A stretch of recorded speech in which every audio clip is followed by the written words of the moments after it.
Good afternoon, ladies and gentlemen. I know it's an early start time for Mooncutter Sportscast. It is currently 8 minutes to 2 p.m. Eastern Standard Time on Tuesday, May 2nd. You might be wondering why starting early. Well, we'll get to that. But today we have a lot to break down. We're starting the off-season series, the NFL season hype in May. Yes, we're starting that hyping the NFL season in May. And we're going to start off with the team that is near and dear to my heart, the New York Jets. There's a lot to unpack with this. They've gone insane this year. Between pretty much revamping the receiving core, a big draft that has a lot of contention with everyone's hot takes about whether they succeeded or failed, what have you, with this year's draft. Not to mention the quarterback saga. And let me tell you, as a Jets fan, yes, I understand we brought in a surefire Hall of Famer. But to be honest, I'm not entirely happy with this deal. We'll get more into that because I've had the guy I wanted them to go after from the end of the season that I thought would be the future of the team if we were able to sign him. Woody Johnson got involved, made his wishes known, and unfortunately, as the team owner, you get your way. So we'll break all of that down. This is going to be a lot to unpack tonight. And thank God that I decided to start with the Jets. Not only are we starting with a team that I bleed for, but we were able to bring back an old friend to help me digest all of this. So without further ado, coming at you from good old England, hence the 1 p.m. start time, because it's now 6 p.m. Almost 7 p.m. for him. Let's welcome back from Gangrene, UK, Anth Cook. How's it going, buddy? How's it going? Thanks for having us on. Don't know whether we're going to be unpacking. I feel like I might be your therapist tonight. Very I'm all set up on the sofa, ready. Very possible. No, man, I definitely enjoyed the conversation and the breakdown we did last year. So when I started putting the off-season series together, you were pretty much the first person.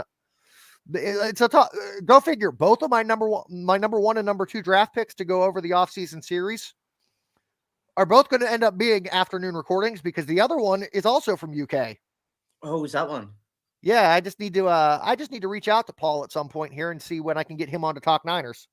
Yeah. Yeah, I mean, Niners, I think I like their draft, but I know a few, they're a bit like us. Some people love it, some people hate it. I mean, I know, like, we're probably going to be on opposite sides of the fence here, but not to mention the Niners have their own quarterback controversy to deal with now. Oh, you mean per Lance? Because they don't limit, like, yes, Lance is the older quarterback. He's now going into his 3rd year in the league. But the rookie, Mr. Irrelevant, Brock Purdy, last year now has, if I'm not mistaken, a better record than Trey Lance as a starter and more NFL experience. So which one do they go with? I think you've got to roll with Purdy till you don't roll with Purdy. That's my thought, but let's not get too in depth talking about the Niners, because I have a feeling, just with what we have to cover here for the Jets, we're probably going to be here a couple hours. Yeah, we could definitely go that far. And of course, the first thing to talk about is, I would say, before we start talking about what to look for with the moves we've made in the offseason and what to look forward to for next year, we should probably talk about what went wrong with last year. Well, we had all the potential in the world. Top 5 defense, we ended up having both the offensive and defensive rookie of the years. And the guy that got the offensive rookie of the year probably wouldn't have even gotten it had it not been for another one of our offensive rookies getting hurt. So, But that's where it all went wrong. I don't know, like, where did it all go wrong last year? I've Injury. got it. I mean, I kind of want to point. I kind of have it pinpointed to one occurrence last year. But before I give my take on what went wrong and what derailed our season, I'm going to give you the opportunity to speak first. Right. Well, for me, it's injuries. Three major ones, I would say. Mackay Becton before the season, AVT, and Brees Hall. We keep any two of those three, that season's a better season. Uh, And I know, and I can almost say yours is going to go down to Zach, but Zach still, I think, by the end of the season, still had the most wins of any of our quarterbacks, and wasn't because of him. It's just he was in the team when we had two of those three playing.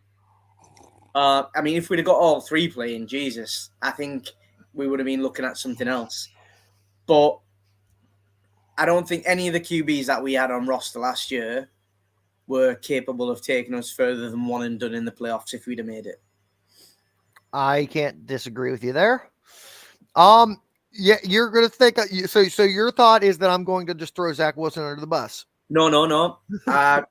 Just that the saga of Zach is what cost us. Is where I would have thought you were going. I mean, ultimately, a lot of what we've done has been despite Zach Wilson. Yep. Like the positives that we had, because I'm going to be honest, his rookie year didn't start great, but at the end of the year, there were only two quarterbacks that closed out the last 6 games of the regular season the year before last without an interception. Yep. And go figure, we're going to be talking about both of them here today, because the two quarterbacks that closed the last 6 weeks of the 2021-22 season without a single pick were Zach Wilson and Aaron Rodgers. But that said, Zach Wilson kind of regressed last year. I agree. That's not a good look. But for me, if I had to boil it down to a single moment that derailed our season last year, a lot of people are going to say Brees Hall getting hurt. But honestly, after the Pittsburgh game, how well the offensive line was meshing, especially after the Max Mitchell went down and Vera Tucker got moved from right guard to left tackle. I got to say, what ultimately killed our season last year and killed our playoff hopes was Vera Tucker going down. Yeah. I mean, the guy was the linchpin of our offensive line. And once he went down, the injuries kept rolling. Yeah. By the end of the year, I believe our offensive line, I don't think we had a single one of our starters left, mostly on second, third string players. Yeah, and we had McGovern at center, but that's it. I mean, like the rest of the line. McGovern. I think at one point we played 7 guards, 7 different players at guard in one game. Yeah, probably. It's insane. Like just the sheer volume of players we went through. But this happens to a lot of teams. A couple of years ago, look at when San Fran came to MetLife and lost 3 players ACLs in one game. Certain times it happens to teams where you're just like, man, like, what did we do to deserve this? But there was bright spots in our game last year, and if not to keep talking about San Francisco, but one of those games with all where just injury after injury. What did we do to deserve this? You need to look no further than San Francisco with the NFC Championship game last year. Yeah, exactly. Yeah, it is just sometimes the timing really sucks, and as fans, we kind of go, oh, it's a curse, it's this, it's that. And we look for reasons, and then sometimes you just have to look at it and just go, you know what? sometimes it happens. I mean, we can't look too far into it because ultimately, if we start doing that, we can dissect it that every player at some point is a bust. They all do something wrong. It's that blown tackle. It's that one drop. We've all been critical of it. I mean, last year when everybody was chuffed that Berrios got his contract and then ripped him because he couldn't catch a ball to save his life. But Corey Davis hasn't caught a ball in the first half for 2 seasons.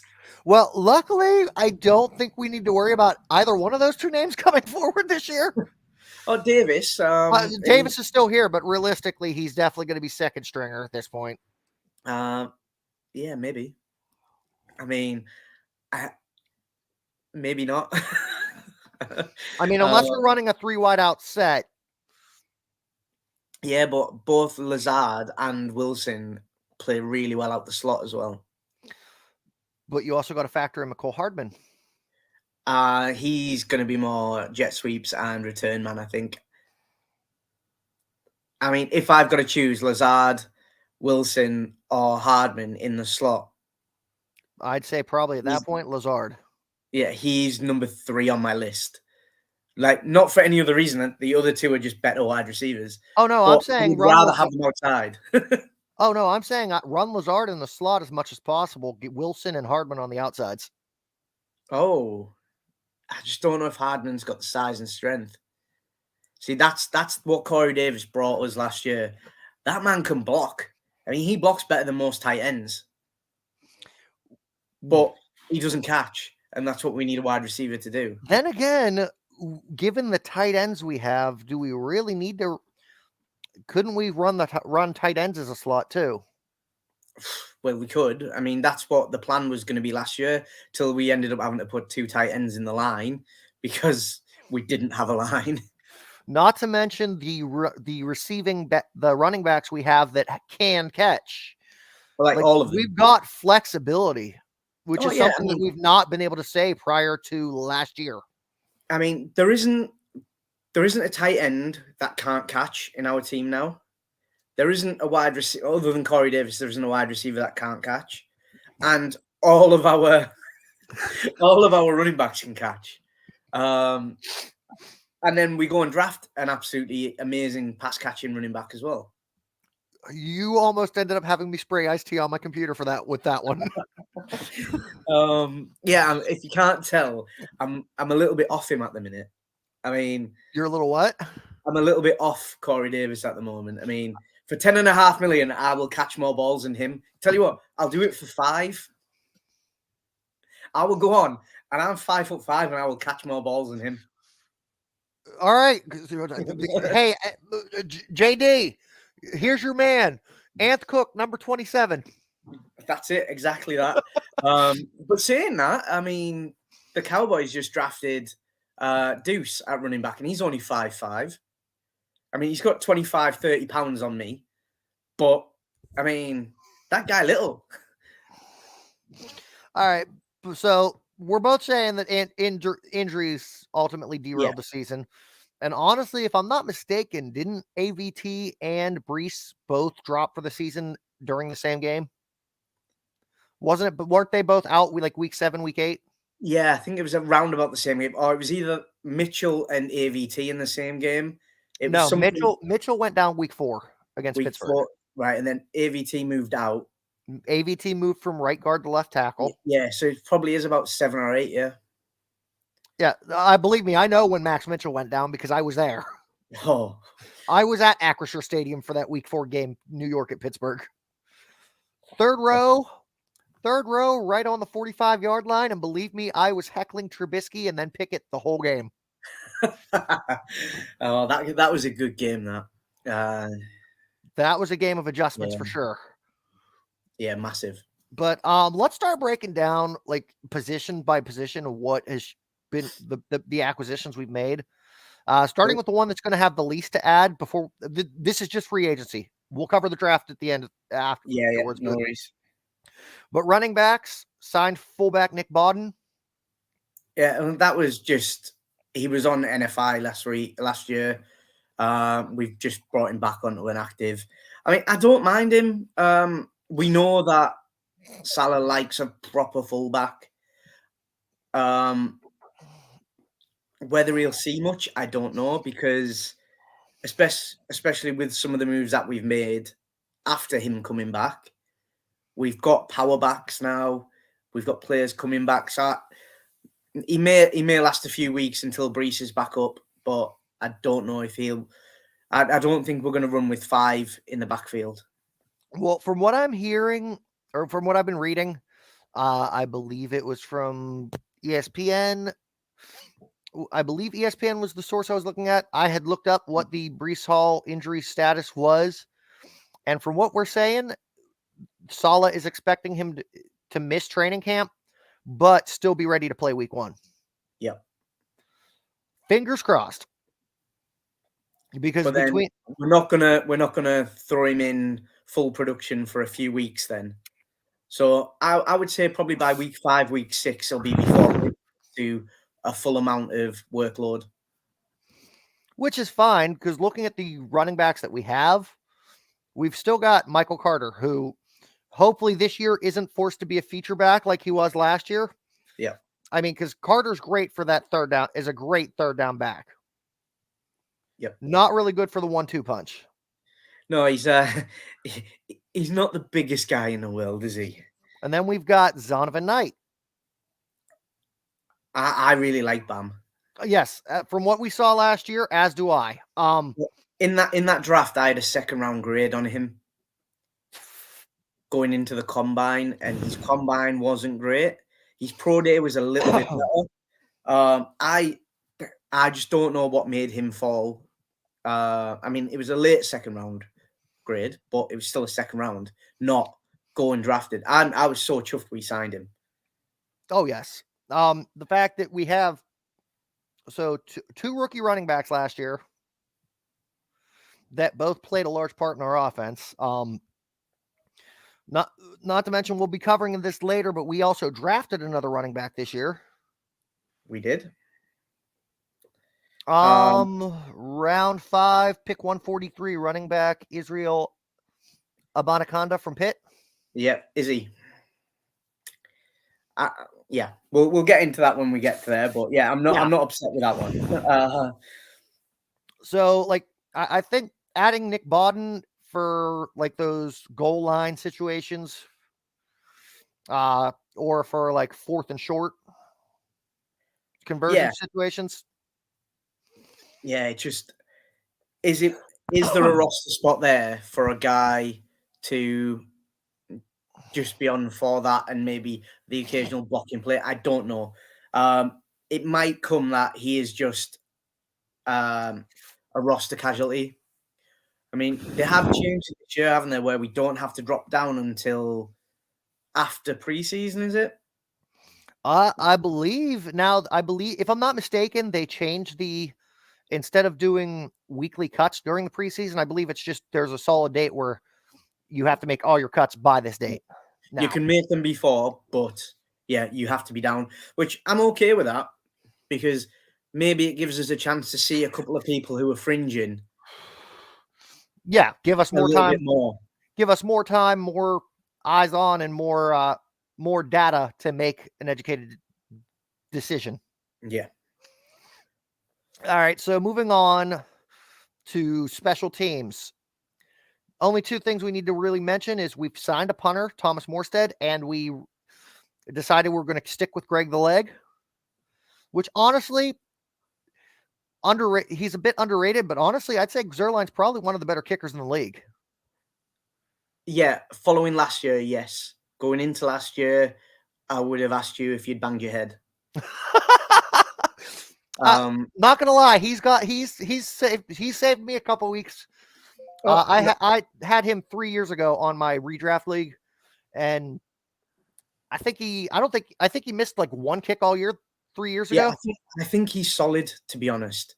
But when we first brought him in, I was like, oh, I mean, don't get me wrong. That year, I wanted McPherson so bad.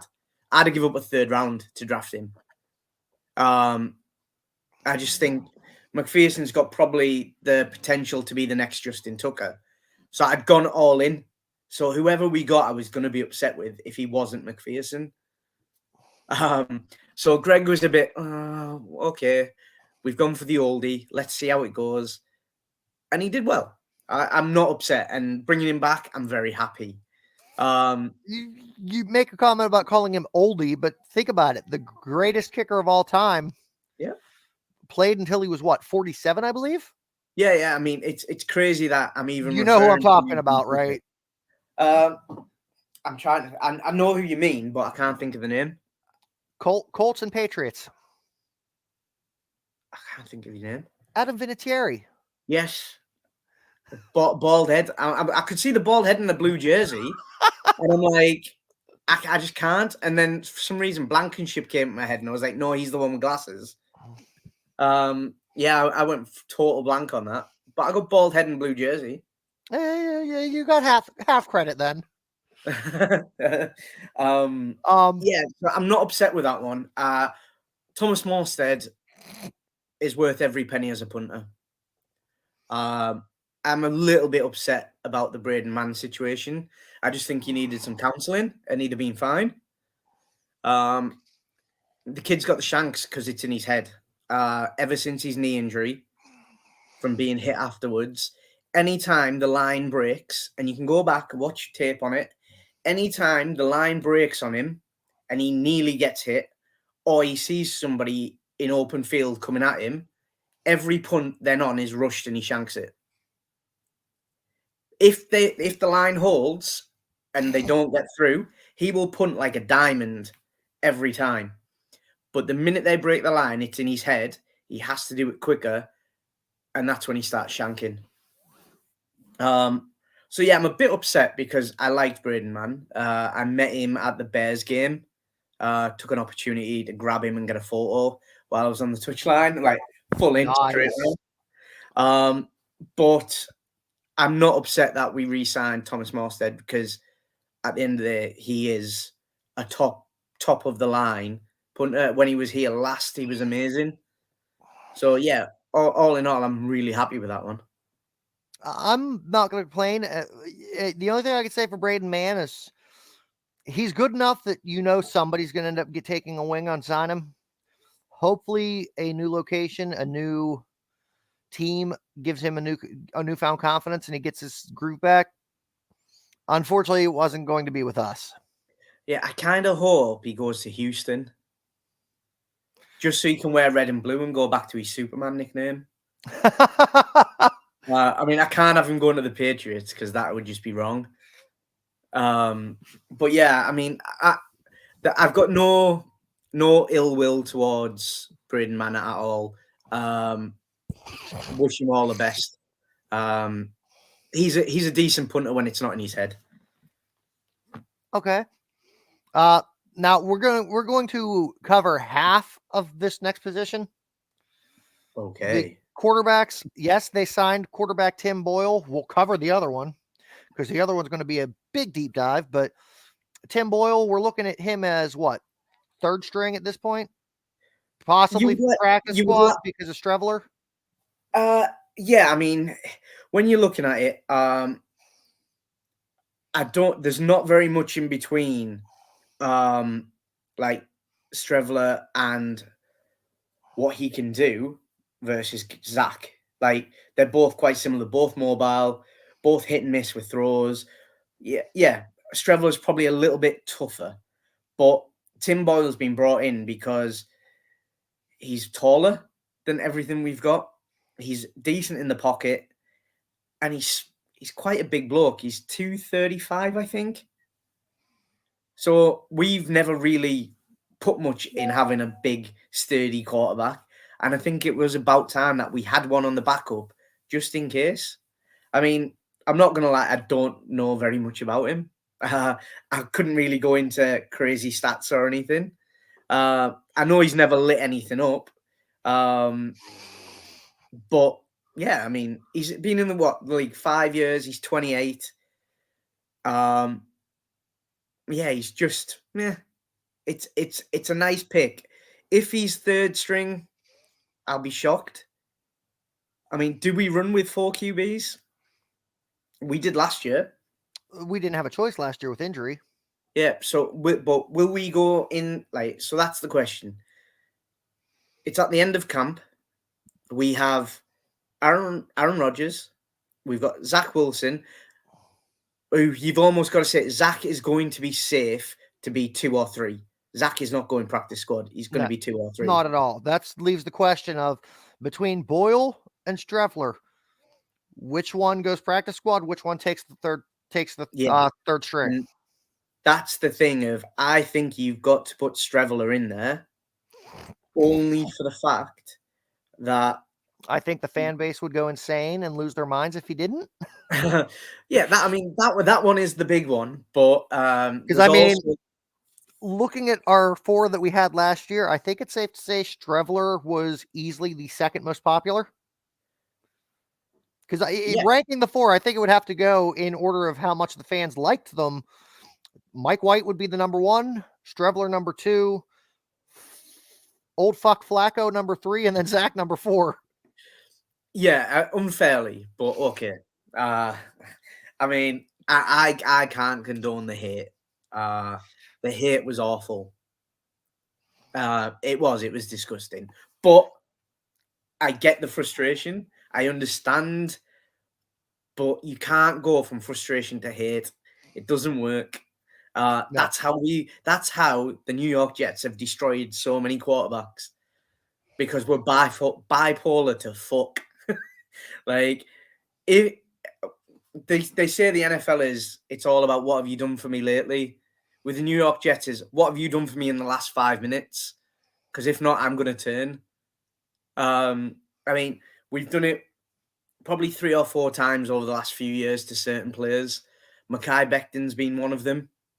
The poor guy got rolled up on, and it's because he's fat. Well, it's not. It's because a big, massive man rolled on his leg, which if anybody had been in that position, that wasn't Mekhi Becton, we'd probably been looking at a broken leg. But because he is such a big man, it was a roll-up.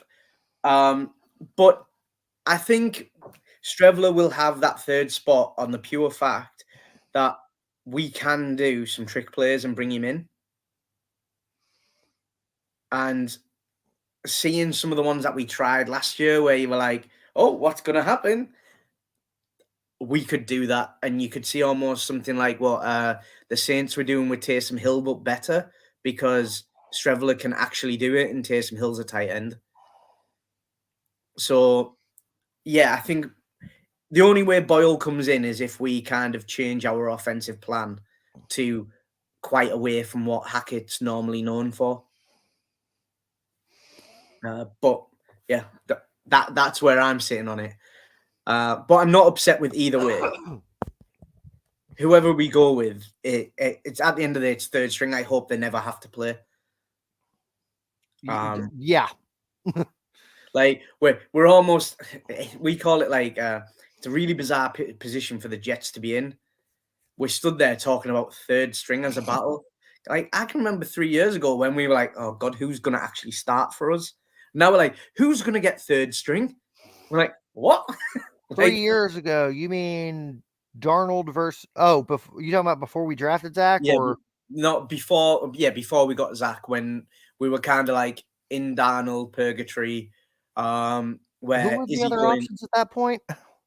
Well, that was it. It was like we were talking about starters then, like it was the end of the world, and now our discussions are around a third string because we're almost pretty sure we know our starters, or we feel like we've got good starters in most positions. Because I'm still questioning a few, but QB wise, I think it'll go A-Rod, Zach, Strevler, Boyle. And then they might swap mid-season if A-Rod, Strevler, Boyle, Zach. Don't be surprised if Zach gets a start this year. In week 17, when we've already qualified for the playoffs, he'll come out and he'll ball it. He'll put like 300 yards, 5 touchdowns, and we'll all be like, "What?" We'll definitely discuss more about Zach getting starts when we get into the the other topic. Yeah. Moving on to the area that we really already had pretty solid at. We just had to do some management, some preventative maintenance on, I guess we should say, but defense. We re-signed defensive lineman Solomon Thomas. We re-signed linebacker Quincy Williams. We signed defensive line Quentin Jefferson, and we traded a 4th rounder for safety Chuck Clark. Happy with all of them. Yes. The fact that we kept Quincy Williams, huge. Yep. Solomon Thomas did play a good part on our line last year. Yeah, I think he's solid, he's disruptive, and with any DT, if you need one man plus to look after him, it's a good addition. Solomon Thomas, you cannot disrespect him and put one man on him unless we're talking it's a top level guard tackle, which, let's face it, there isn't that many around, especially when he's next to Quinnen Williams, because you can't disrespect Quinnen and put him on one. So you've got to double one. So normally one of them can get through or cause something. Oh, you're talking Quentin or Quincy? Sorry, Quinnen. When they're side by side, Quincy is another, like Quincy in the linebacker. I just sheer like his passion, his ability. Is there better out there? Absolutely. Is there many people that would put themselves on the line? I don't know. Yeah, it does get confusing with the Jets knowing that we've got Quentin and Quincy Williams. We got Quentin Williams and Quentin Jefferson. We've got 2 Michael Carters. Yeah, and then we just drafted a Carter Warren. So technically we've got 3 Carters. I mean, to be fair, I was hoping we got Brian Breesy to go next to Bryce Hall and Brees Hall and Brees Huff and everything else that we got. What was it? Yeah. Yeah, Bryce, and it would have just been insane. But yeah, I mean, the addition to the defense with Quinn and Jefferson. Oh, not to mention if he does get back to playing quarterback, the Wilson to Wilson connection. Yeah, I mean, we are just it's just for jerseys, isn't it? Just get the nameplates made up and it's just easier. I mean, the Jefferson signing, it's a good plug. I mean, we're not going to get years out of him. I mean, he's 30. But 5.5 sacks and 17 tackles last year, I think it was. I'm not upset. He's a strong, big. I mean, he's 6'4" and 300 pounds. I mean, he's going to hit somebody. It's going to hurt. That's what we need in that rotation on that D line. I mean, we mentioned it just before we came on, obviously, with the draft, which we'll get into. But I like the fact that we've got that rotation just to keep, because you've got to think we lost a lot on defense this year. When at this moment, as of recording, we haven't re-signed Quan, who was pretty decent in a lot of games last year, and his special teams addition. And then we lost Nate Shepherd, which, but he was a good rotational piece. And then we lost the other one in the center that I can't think of his name. It's totally gone out my head. Can't think who it was, but we've made that kind of that rotation our defensive core, and we're living on this reputation that our defense was a top 5 defense last year. If you move out 4 of those players, that is a big part of what our defense was. So the re-signing of Solly and Quincy is huge. I think Chuck Clark brings in something absolutely massive because Joyner was awful. Whitehead, I mean, you're not as good as your uncle, but he needs to step up, and the only way to step him up is by putting somebody decent next to him. Because I'm going on the fact that Whitehead played, and some of his worst players were because he was worried who was next to him and having to cover. Where I think with Chuck Clark being in there, he's got less to worry about and can play his own game. So safety, I'm okay running with Parks, Clark, Davis, and Whitehead. Yeah, that's fine. I am an Ashton Davis fan. He's unconventional. He's got potential. And he likes hitting people stupidly hard, like ridiculously hard, which I'm okay with that from a safety, because if they get that far, they deserve to be hit. But yeah, defensively, I think with the signings that we've made, we're in a very, very nice spot. Our edge rush looks lethal anyway when you play it properly. Oh, yeah. And then the additions just make it scarier because, like I say, you put Solly in the middle with Quinn in, like that's 4 players taken up because you cannot leave one of them on one. I mean, both of those players can destroy a center, like absolutely destroy a center. They can body check most guards. So then you've got Lawson, JFM, JJ, Huff, all coming around the edge. I mean, they're some athletic, strong guys. And Clemens as well.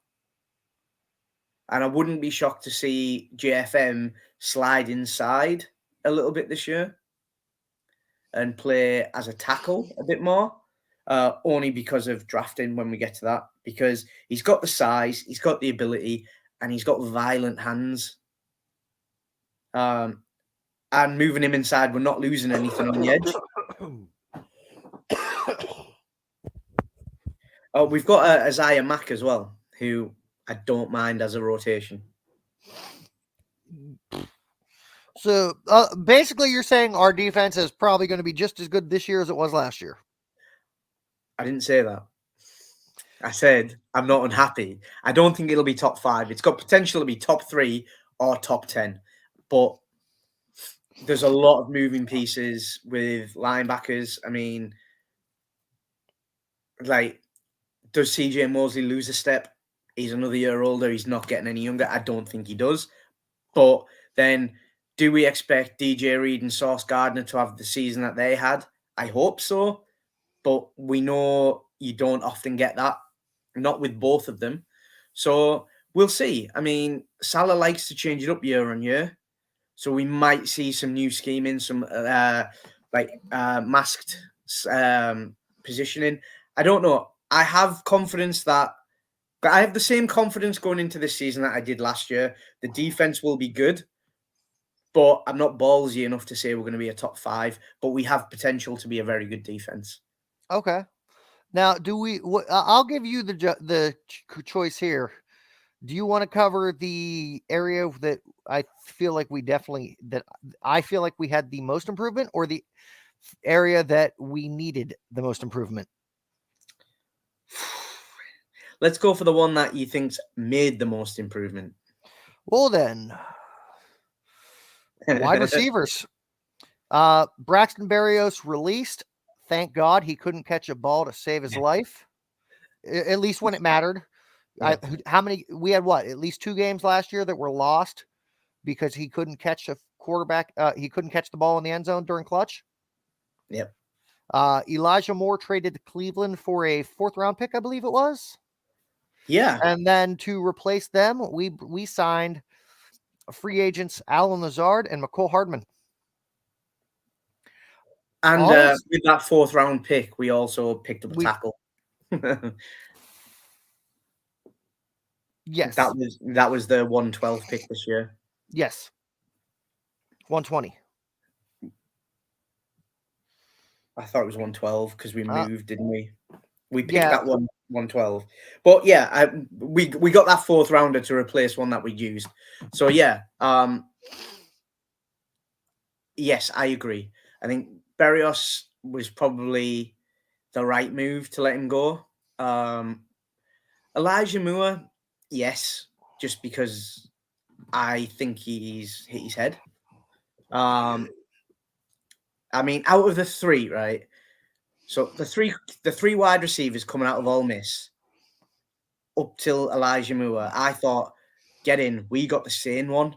Because you got DK Metcalf, you got AJ Brown, and then you got Elijah Moore. And the other two are saying, he's the solid one. He's the one that kept them level. I'm like, brilliant. We got ourselves a guy. It just turns out he's more crazy than them two. That made them feel better.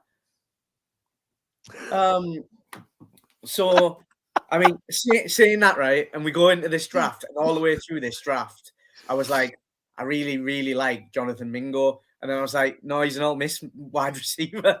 That guy going to be cray-cray. But, yes, I think we've massively... I mean, McCall Hardman is probably one of the better return men in the league. He's got great hands.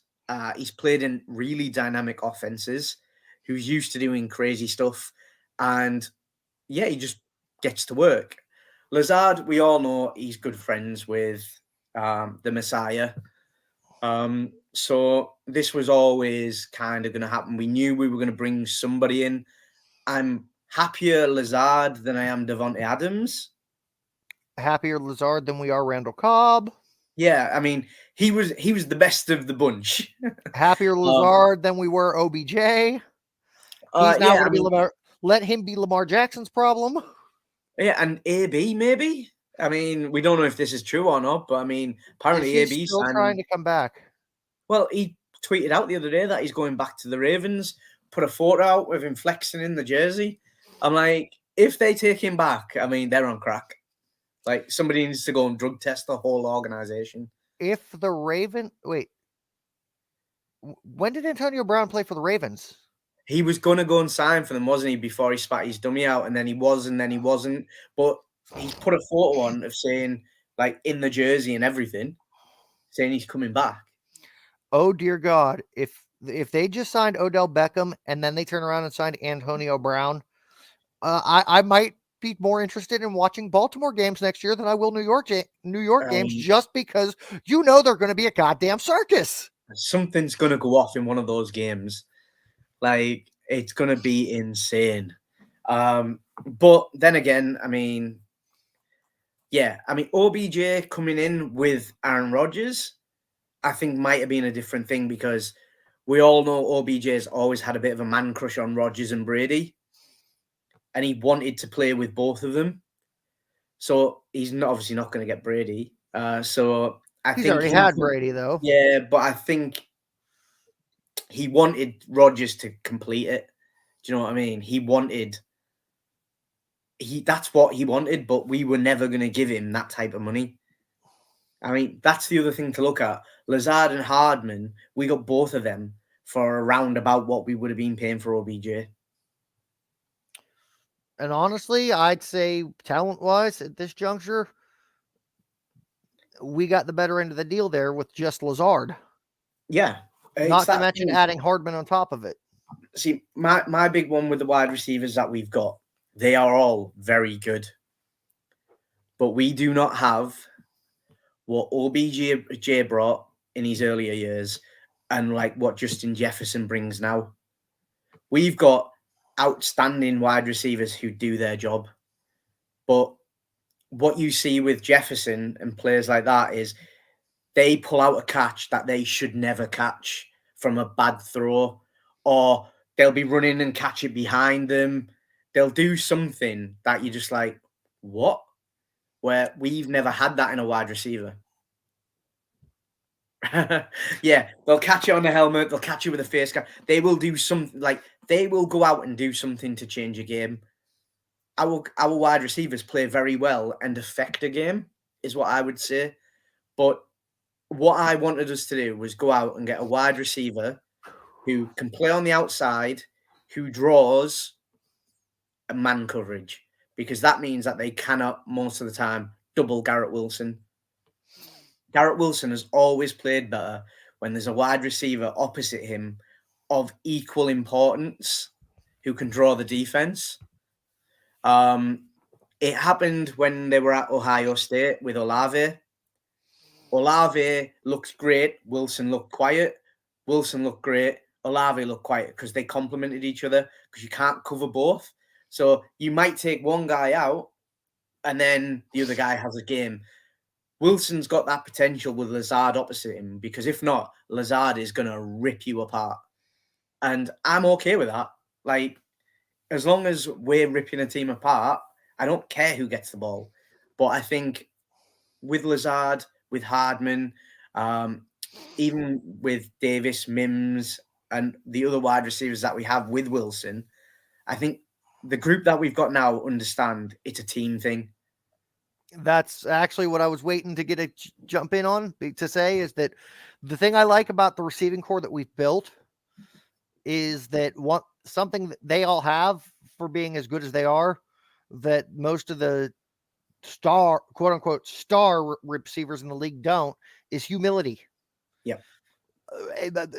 Lazard's not going to go up and bitch that, oh, I'm not getting 10 plus catches a game. Come on, feed me the ball. I can't see Lazard doing that. I can't see Hardman doing it. It's still early going into his second year, but I really can't see Garrett Wilson doing that.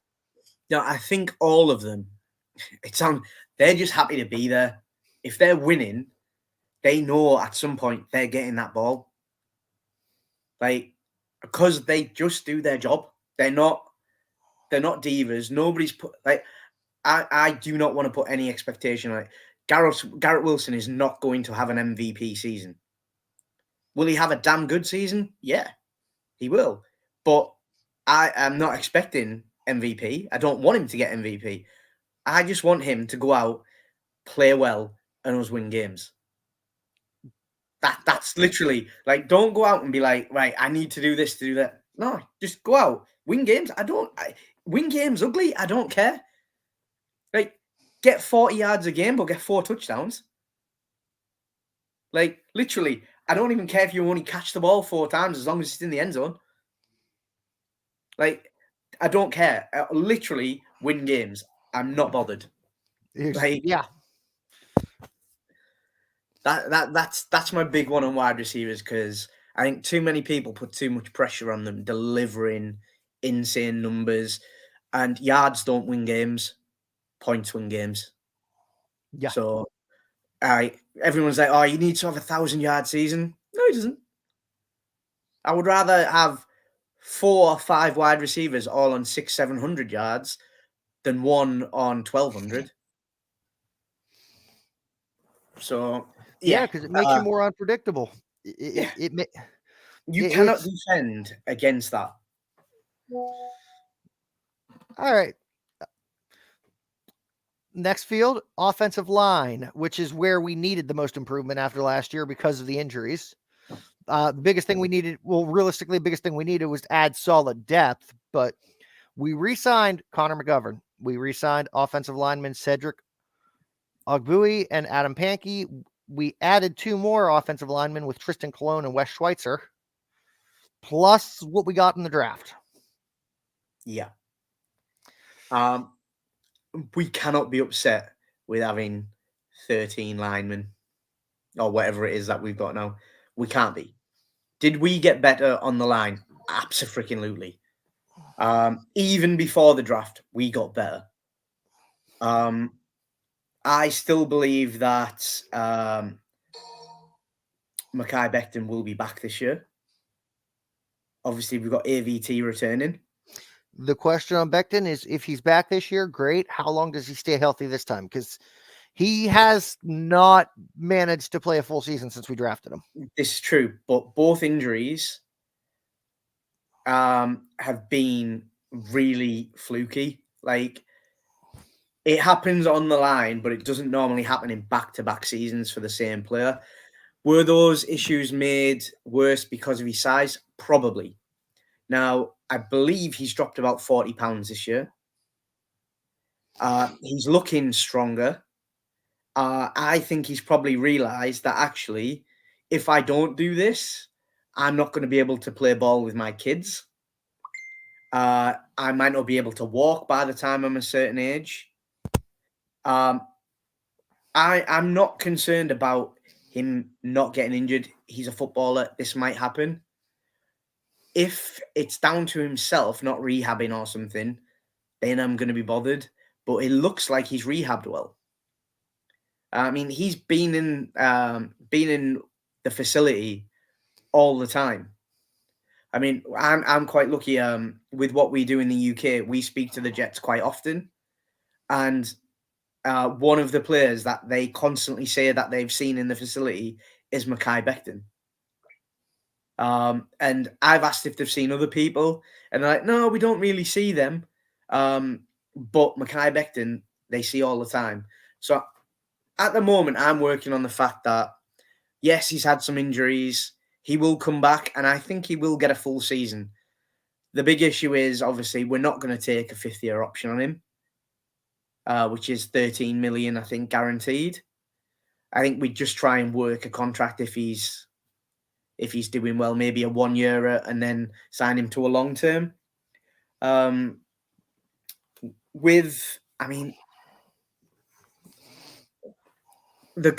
big question for me with Becton is, will he be left tackle? Will he be right tackle? I mean, ideally, I would say put him at right tackle, figure out the guard situation, because after what the catalyst was of moving Vera Tucker, I'd prefer him at left tackle than right guard. But realistically, Max Mitchell's supposed to be healthy. Yep. So and he's right tackle. Or maybe I had it backwards, left guard to right tackle. Yeah, maybe. So the one thing we've got Brown, who the Jets have almost said, if he's fit and is playing football, he will be a starter. Now, I've got this thing that I think that Mekhi Becton, Brown is sitting to see if Mekhi can make the season. And Brown might retire if he can, or choose to let Mekhi. I don't think Brown's got another year in him. Like, he played really hurt last year. But then we've got Brown and Mekhi at right tackle. We have Mitchell at right tackle. Sorry, Brown and Mekhi at left. You got Mitchell at right. Then who else have we got? I mean, we've got LDT, I think, is still on roster. I haven't seen him. I don't think he was a free agent. He's still listed on the Jets page. We've got Colon, Glasser, Pankey, Cedric, Remmers. No, Remmers is gone. Schweitzer. So in the guard situation, we've got rotation on both sides. Ideally, I would go Max Mitchell. I would do, unless Brown is... Wait, LVT? You mean AVT? Elijah Vera Tucker? No, LDT. Lawrence DeVerne Tardif. Oh, okay. Yeah, we've got to abbreviate them all. Sorry, I was going to say, I thought you were saying LVT. That's why it was throwing me. No, LDT, sorry. But we've got this we're in this position now where we have better guards than we had last year in backup. I mean, the ideal would be that we get to the point where we've got 2 solid tackles and a brilliant swing tackle, which it would be nice if Brown was still around but wasn't starting, because then you've always got your left tackle covered, and then Mekhi can go out to right if Mitchell goes down, or AVT can slip out to right, and then we can bring in the extra guards. I think we're in a good place. I mean, we got Connor McGovern back for a tenth of what we paid him, which is amazing thing to do. Like, you look at that, we haven't been able to do that before. Bring back a player who, like, Connor McGovern is not the best centre in the league. He never will be. But he's nowhere near the worst. He's more than serviceable as a starter. But New York Jets have been spoiled with centres for 20 years. Because we had some of the best centres to come through. I mean, we went from Kevin Mawai to Nick Mangold, like, back to back. I mean, what? Like, 2 genuine Hall of Fame players, because Mangold will get in there. Oh, yeah. And then obviously we've drafted that position as well. But I don't know. Like the O line for me has got better. I don't know if you're feeling that, but I mean, I definitely like the improvements that have made.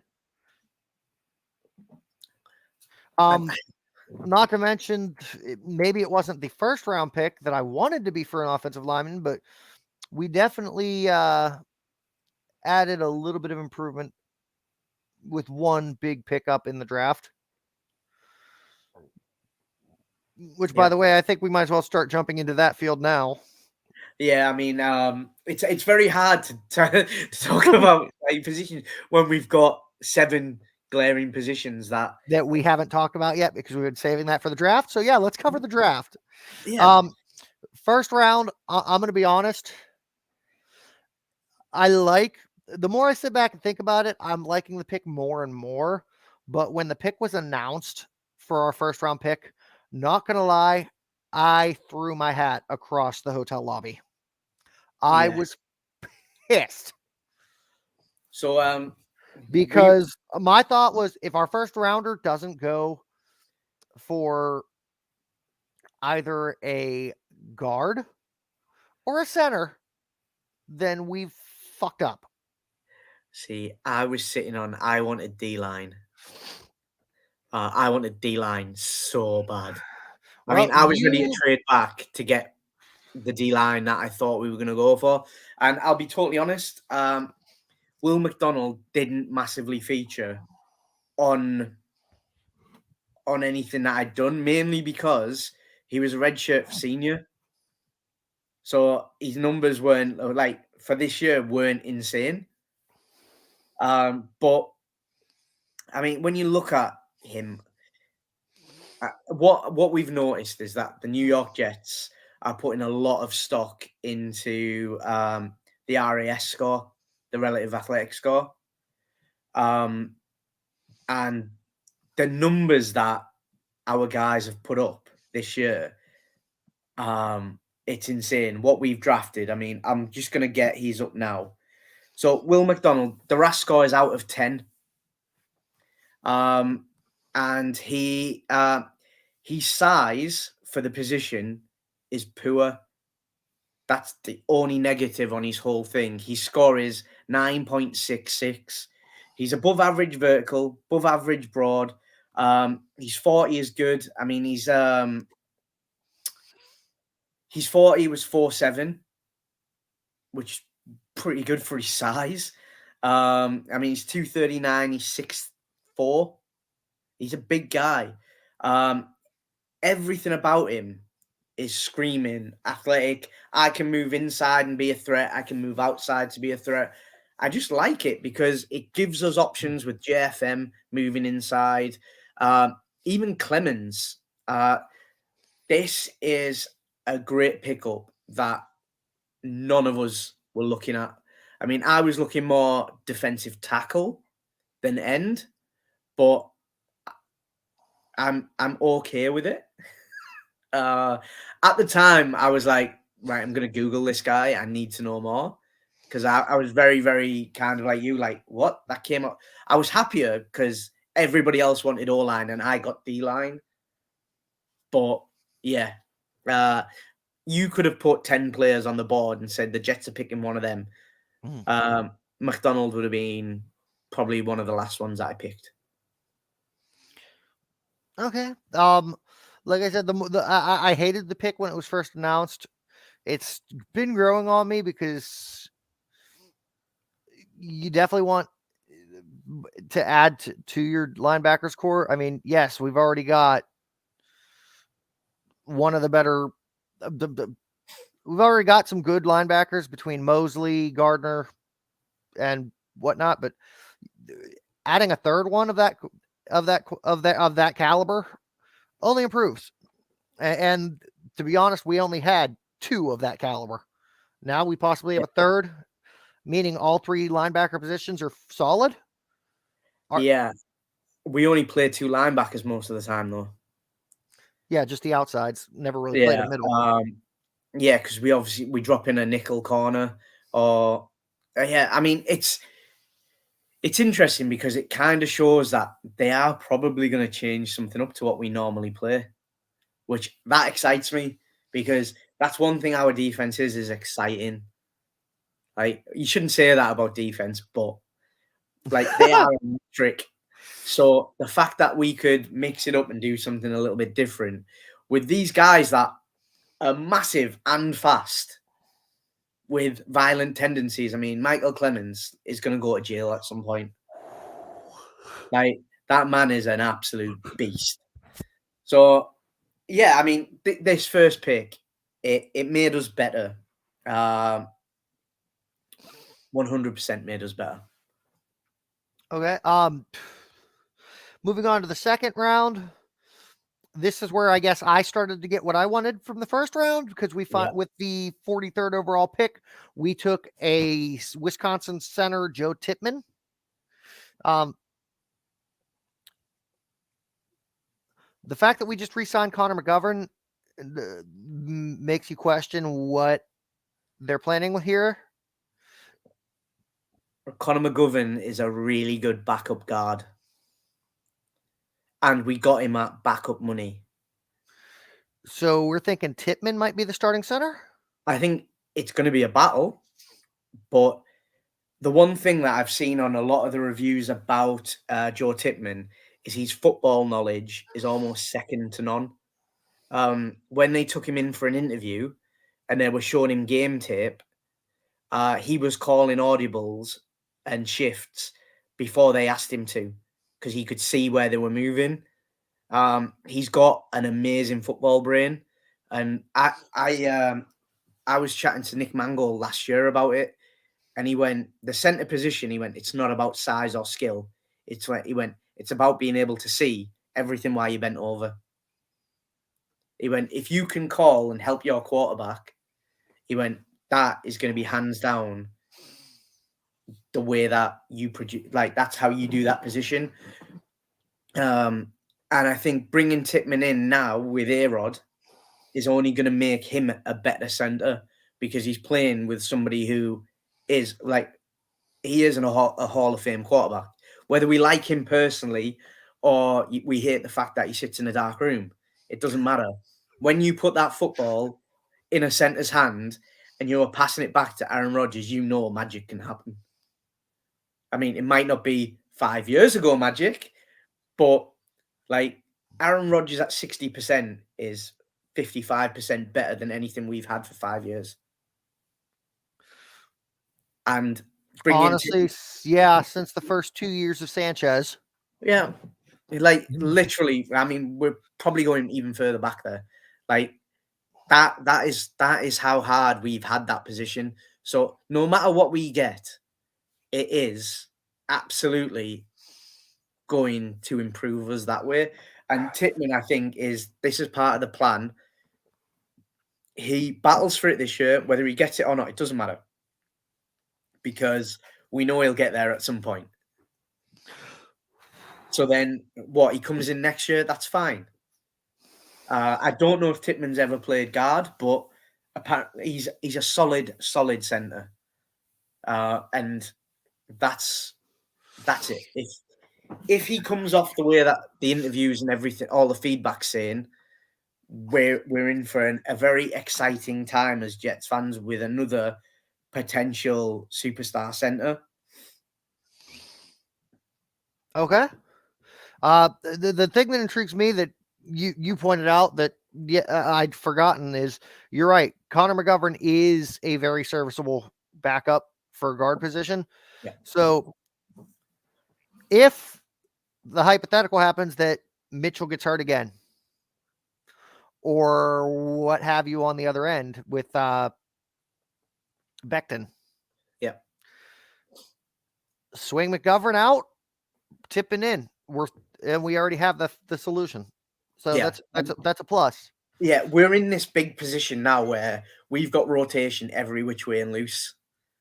Like that, like we wrote a list today in our admin chat on the group, and we were like, we're battling again for second and third string because we're at this point now going like, who you cutting? And we brought in 3-4 free agents for the O line. which we are pretty good at bringing in free agents. At least It's now that we have Sala, yeah. yeah, it's that thing of they just seem to be able to get guys that they know are going to fit that system. And I'm all about that. My one concern, right, about Tippmann is, I mean, this is a big hypothetical. If Aaron Rodgers turns Zach Wilson into a serviceable, really good quarterback, right? I know I kind of lost you a bit there, but he might. He's going to be throwing, right? We know Zach's got this really bad thing of being tipped. His center will be 6'6" and 313 pounds. That is a mountain for Zach to throw over. That's my only fear. But that's one of Tippmann's things to work on, is keeping his pads low, because he is a big guy. But that's my only concern on him going in, is that he's pretty big. So if he comes up too quick, that's a massive wall blocking that quarterback. All right. Moving on to round 4, the 120th overall pick. Coming out of Pitt, this was a pick that we got from New England. Offensive tackle Carter Warren. Yeah. I mean, I'm going to say you'll probably know more about him than me. Honestly, I not really, because even though I'm from Pittsburgh, yeah, surprisingly, when it comes to Pittsburgh football, I hate them both. That's fair. I mean, I can't stand the Steel. I could care less about Pitt. I don't follow them. I'm more of a WVU West Virginia Mountaineers fan. So I try to ignore the fact that Pitt even exists. And when it comes to the Steelers, I think the fan base has well known my feelings towards them. Yeah, I mean, yeah, we all know that one. I mean, it's another one. I mean, we took 2 Pitt players, didn't we? Yeah, that's I'm watching it scroll across the bottom of my ticker, and I'm like, well, shit. I guess I have no choice but to actually root for former Pitt people now.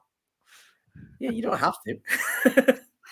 I mean, it'd be a bad take as a Jets fan not to. This is also true. I'm trying to find his RAS score, but I couldn't find it. This was the one player I couldn't find, but I am assured that it was high. But he's sizing for a tackle. Now, he's 6'5.5", so he's a little bit smaller than Becton, and he's 3'11", which is 30 pounds lighter, but that is still a big man. He's got 35 3/8 arm span. He was one of New Jersey's most decorated high school offensive linemen, and he continued to progress in college. So he's a local boy. He's Jersey. I'm looking here on the NFL site from the Carter Warren Draft and Combine, whatnot. He's got according to NFL.com, he's got a 6.16 prospect grade, which is a good backup with the potential to develop into a starter. Production score, OT rank 18th with a score of 58. Athleticism score, OT rank of 17th, he scores 71, and a total score of 67, which puts him into the OT rank of 18. Now, when you think about it, we have drafted him to be a backup. We've drafted him to be a swing tackle behind Mitchell and Becton. And I think that's exactly what we've got, on the hope that actually, if the worst came to the worst and we did lose one or both, like you say, we've got AVT, we've now got Warren, they can slide in. Do I want to see him start first year? No, absolutely not. But if he has to, I have the confidence in his ability to be able to do something. He seems to be strong enough to play the position. He's got good control. I mean, I've watched a little bit of his highlight reel and then some of his lowlights, and the lowlights don't look as bad as the highlights look, so that's good. Now, the one other thing I'm looking at that I'm liking with this pick is, the hometown boy always plays harder for his home team. And with him being from Paterson, New Jersey, Yeah. unless he went the other route and went Giants, he grew up rooting for the Jets. Well, that's it. And will play harder at home because he's in East Rutherford. Well, I think we've learned that with Ruckert.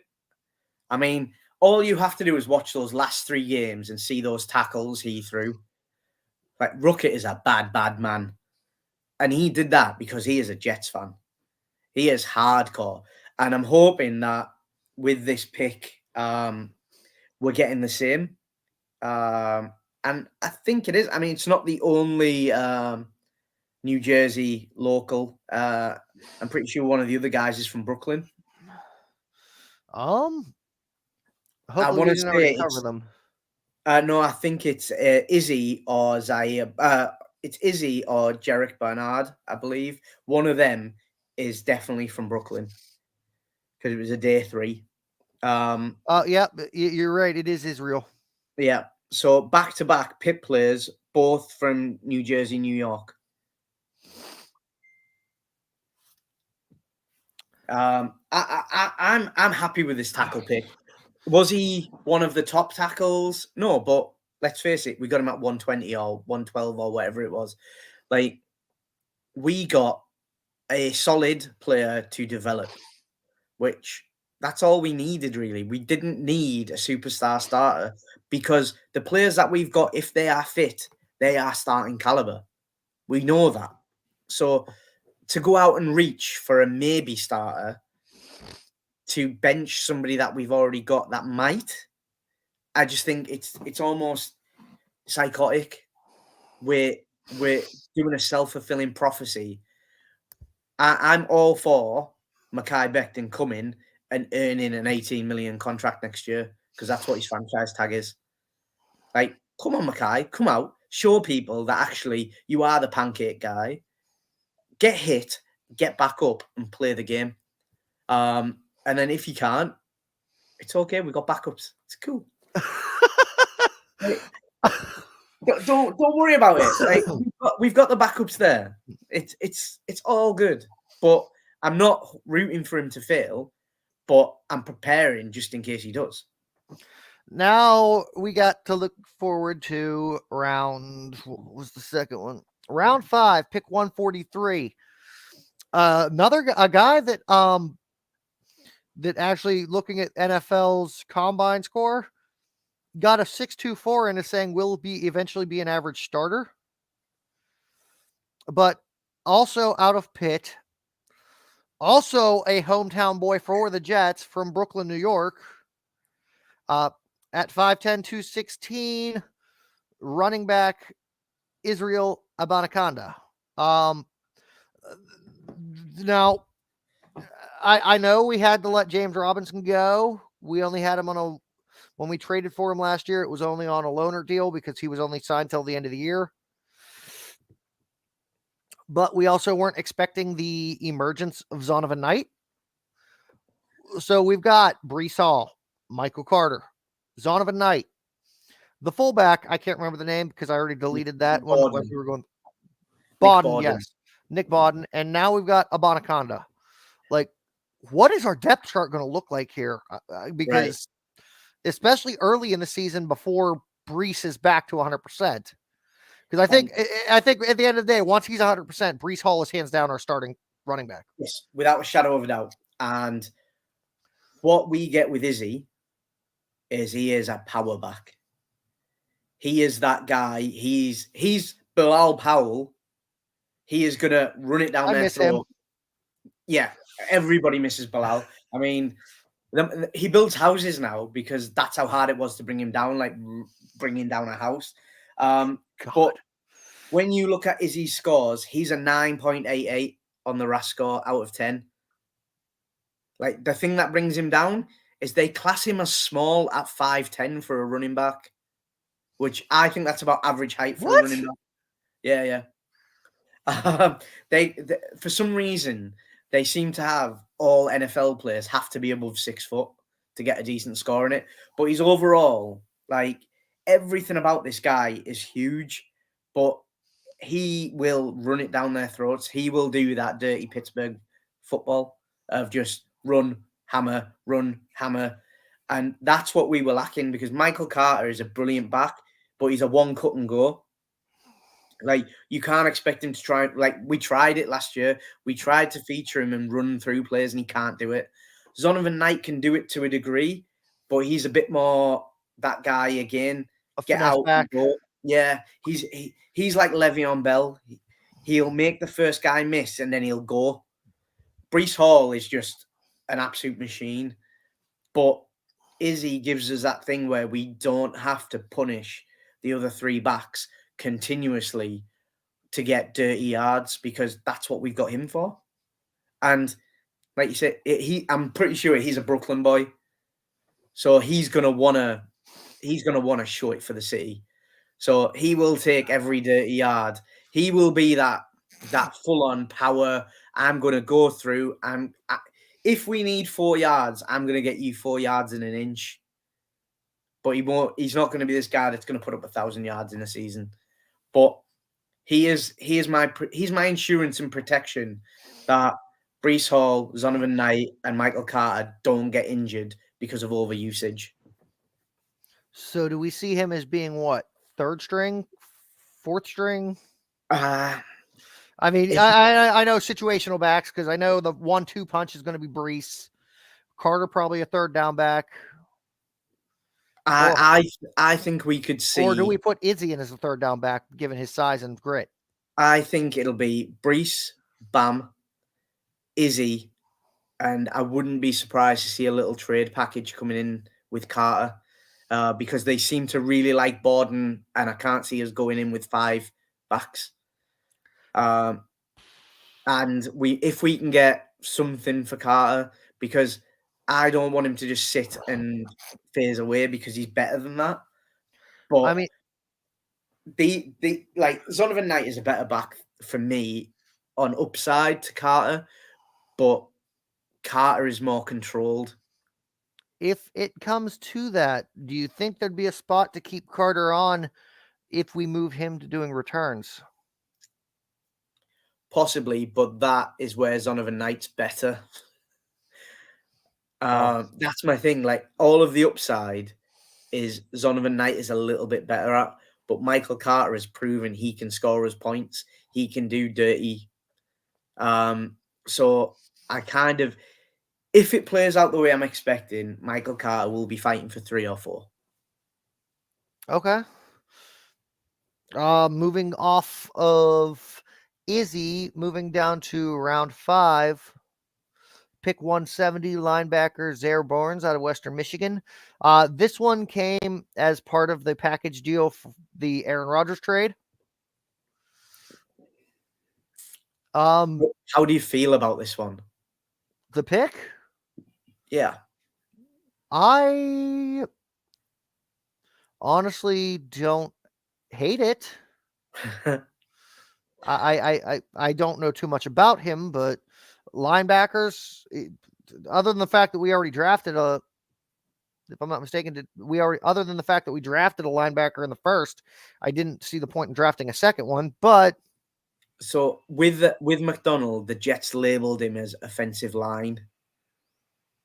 Although I think they're looking at him more as a defensive end than an outside linebacker, which I know it's splitting hairs, but that's kind of the way the Jets do it. If they label you as something, that's normally where you're going to go, which is what they did with Pinnock, Sherwood, and Nasruddin. They labeled them as different positions and played them there. Now, Zaire Barnes, to me, with what he brings on special teams as well, he is a very, very young, slightly raw version of Quan Alexander. But I really wanted to bring Quan back to teach him because he's got so much potential. I mean, he's a 9.06 on the RAS score, which is good. He's slightly underweight for a linebacker, same as Quan. But everything else, he's pretty much in the green, above average. His broad jump is 10.3. His vertical's 34. He's a 4.56 40. a 4-2 shuttle, and a 702 3-cone. All of them are pretty much green. Like Okay, top. the way you asked that, how do I feel about this pick? You made it sound as if I should hate it, but No, it's everything just, you're saying is making me like the choice more. yeah, everybody seemed to hate it when it happened. And I'm like, I just don't get it. Whether they dislike the school because it's Western Michigan, but I'm pretty sure that's where Salah lives now, is the West Michigan. So he's going to be checking that team out a little bit more.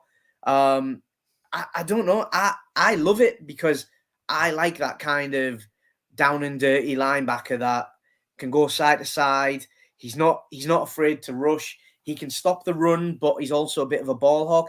I like that. That's what I love about Quan, which is why I kind of would love to see them bring Quan back to develop him on that special team side as well. Now, see, I didn't catch the part that you said about Will McDonald not exactly being a played linebacker before you mentioned that there. Now that makes sense, drafting a second linebacker. But either way, if everything plays out the way you're saying with the comparisons to Quan Alexander, then for a, what was it, sixth round pick? Sixth round, yeah. Fifth round pick, that sounds like a great steal. Yeah, I mean, and we got him in a swap with the Aaron Rodgers, so really it's a free pick. Because no matter which way you look at it, I personally think we slightly got away with it with Rodgers, just with purely the way the salaries worked out. But Barnes, I really like it. Is he going to be a superstar this year? No, but maybe next year. We could be literally hearing Barnes being screamed at MetLife from tackles. I think he's got a lot of potential, which you shouldn't be saying from 5th and 6th round picks. You should be like, well, if he gets on the field, it's good. We're like, he's got the potential to be a really good player. Well, I mean, that's the one thing you got to say about Joe Douglas is the guy drafts really well, and he's obviously shown that he can find good players later on. Yes. So you can't discount anything. You can't even discount 7th rounders at this point. I mean, look at Mr. Irrelevant last year. Absolutely. Yeah, who has already at this point has already solidified himself as at least the second most successful Mr. Relevant of all time. Yeah, and if everything's to be believed, he's going to go on this year and do more. So fair play. I mean, I love our late round picks. I love the mid round picks. It's where we're at. All right. We got 2 more to discuss here. The second one that came out of the New England package, since we traded back in the 4th round. I believe we traded back 18 spots in the 4th round. Yeah. But we ended up picking up a free 6th rounder from New England during that trade. From LSU, defensive back Jarek Bernard-Converse. Yeah, cornerback. A few people were like, well, we're set at cornerback. And it's like, you're never set in any position. No. Now, don't get me wrong. This is not Sauce Gardner. Hell no. Yeah, I realized I said that his name talking about linebackers earlier. No. This one for me, right? So this has got where I'm looking at this going now. Could this guy next year be better than Michael Carter II or better than Brandon Eccles? Yeah, possibly.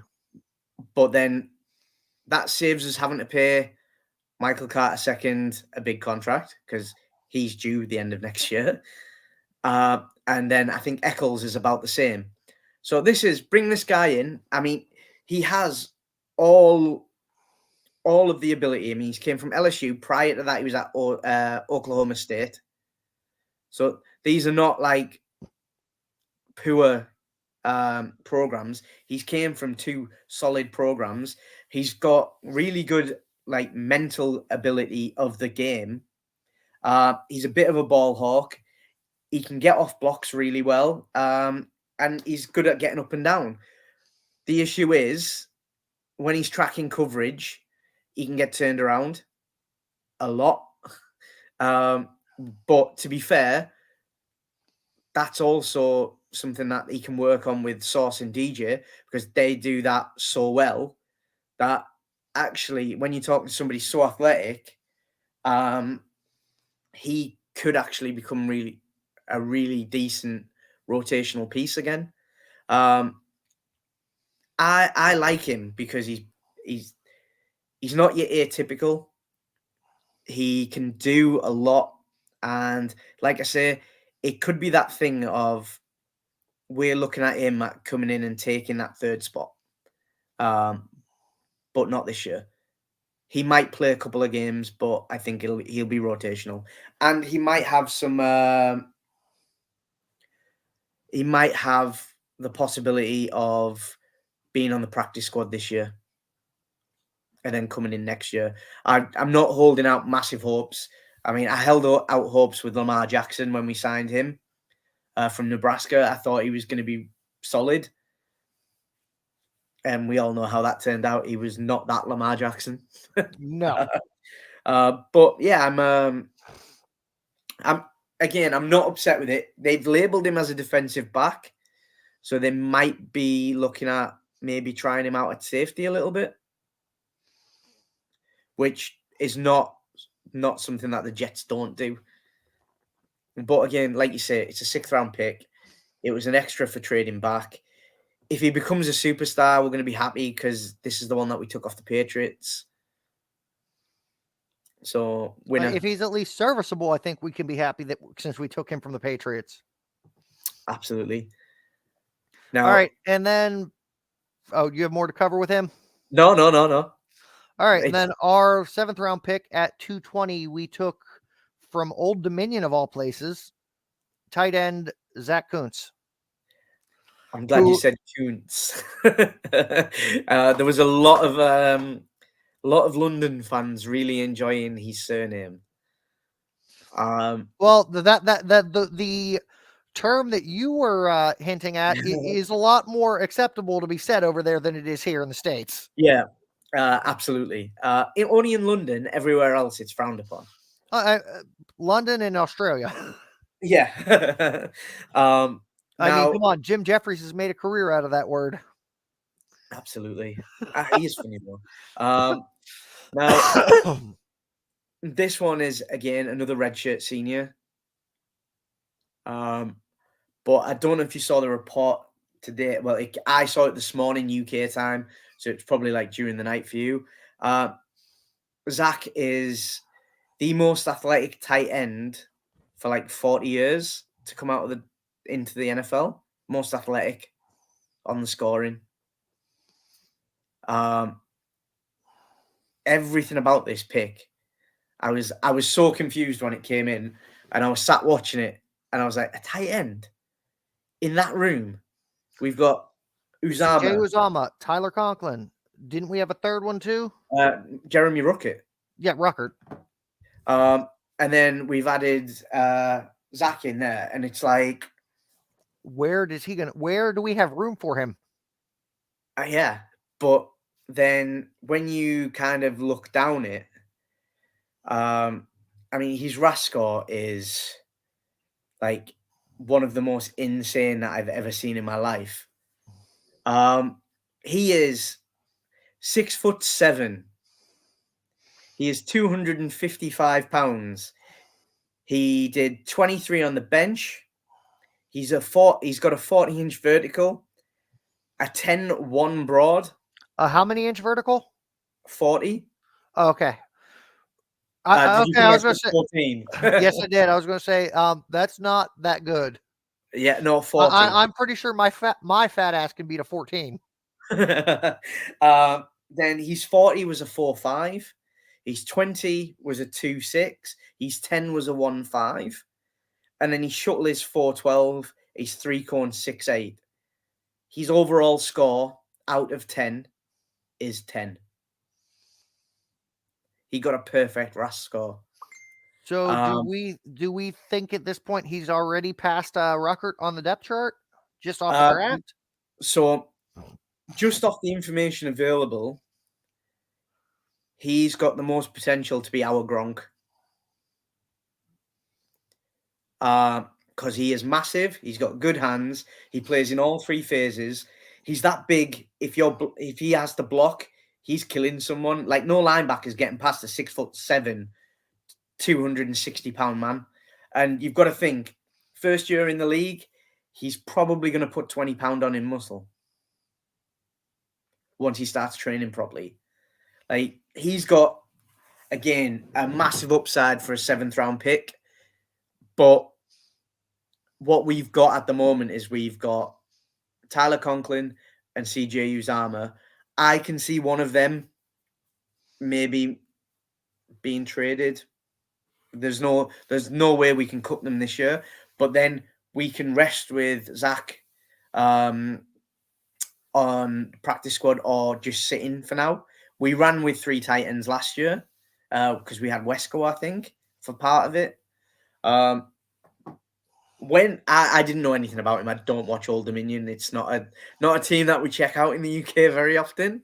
But looking at it, just his size and everything, he's got that factor that if we can get him clicking, if he was to come in this year, I think Rodgers, would love him because he's big. He can make the catches. I mean, you're putting him up against a linebacker or a safety, you're probably expecting him to come out of it pretty well. And then if you're putting a cornerback on him, that means that one of the other 3 are going to be open. So throw it to them instead. He's a Okay. massive distraction. Okay. I mean, I was concerned with this pick when I saw it was from Old Dominion, but again, everything you're saying is making me like it a hell of a lot more. Yeah, I mean, what we're taking, right? Like Now, my question is, if we're going to try and package off one of the 2 star tight ends that we have, who do we keep and who do we sell? that's the big thing because even though we used him more last year with Conklin, I personally feel Uzama has more of an upside. I agree, and that's what splits Especially a looking lot at of what he fans. did with Joe Burrow over in Cincinnati before we brought him in. Yeah, and he's a nice guy. I met him in New York in a pizza shop. Is there anybody you haven't met? Well, no, this was random. We were in New York our first night to go to a game. We went for a slice of pizza, and we're like, "Oh, there's CJ Uzama." So we got our photo taken with him, met him, had a chat. He was super cool. Nice. Andy's doing a lot with the UK fans. So I think Conklin is the easier one to trade based on last year because we'll get something for him. But if we can go without doing it, I'm happy to keep him and run with 4. Ruckett will develop. Zach has got chance to jump him, absolutely. But it's only because this is what we're looking at now. We're forgetting schools. It's not about what program you come from. If you can play football, you have great athletic score, and you're not a moron, the Jets believe they can coach it into you. So if they can, and they all of a sudden prove that they can take some of these high athletic players and do something with them and make them serviceable, we're onto something. Now, the last player I saw with a really high RAS score was Ashton Davis. His athletic ability is insane, but his football knowledge wasn't brilliant. It's getting better. He's producing more on special teams. Now, you get somebody with better football knowledge, but that athletic. We've made Ashton Davis look like a footballer at times when he's a track star. We're taking athletic footballers that could be track stars. We should be able to do something absolutely amazing, but we are tying a lot into this coaching group staying. But I think they've probably got 2 years together now. I think they'll all get extended. just based on where we're at and what we're doing. I don't Okay. know. All right. Now before we dive into the last two-part segments here, do you mind taking like a brief minute or two intermission? Nope, not at all. All right, cool. Because I want to refill my tea, and yeah, Yep, I will do similar. sounds good. No worries.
All right, it looks like we both refilled our beverages.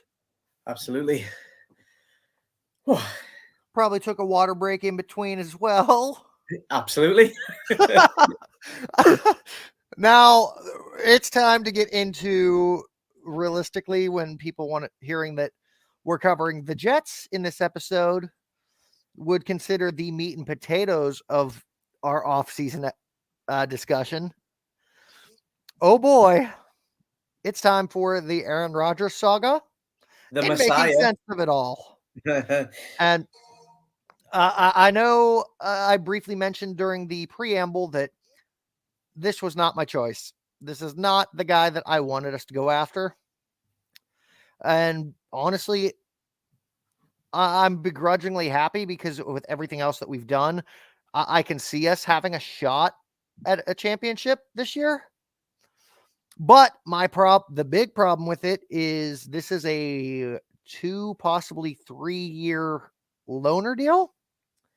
And I don't see the window being much longer than that. For one, him to continue his career because dude's already almost 40.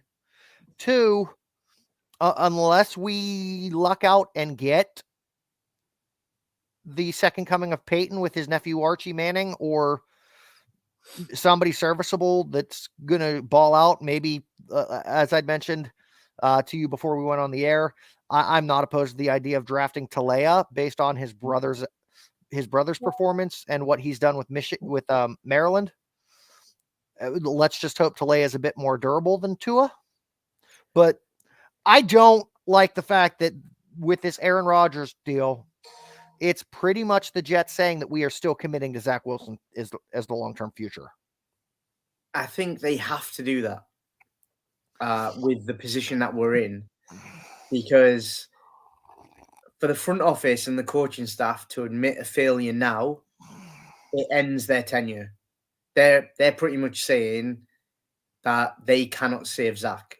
What they've done with this, they've given a stay of execution where they've brought in somebody that Zach massively respects, that actually likes Zach, which, let's face it, Flacco didn't like Zach. We know that. Mike White didn't like Zach. There is issues there. There's a few players that don't like Zach. Aaron Rodgers can give him some humility, is what they're hoping. But the other bonus is bringing in Aaron Rodgers over somebody else. I mean, we could say Derek Carr, Jacoby Brissett, Jimmy Garoppolo. We could go through all those names that were mentioned. None of them are Aaron Rodgers. Because what Aaron Rodgers do, it's like you said, he could give us a championship game this year. Which then, when it comes to renegotiating Joe D's contract, you're going to go, well, we were this close this year. Give us 1 more year. Give us 2 more years. Give us 3 and imagine what we could do. Because we know they tied themselves to Zach's contract. They had their contracts. They were tied to him. So what they've done is they've given themselves an extra 2, maybe 3 years.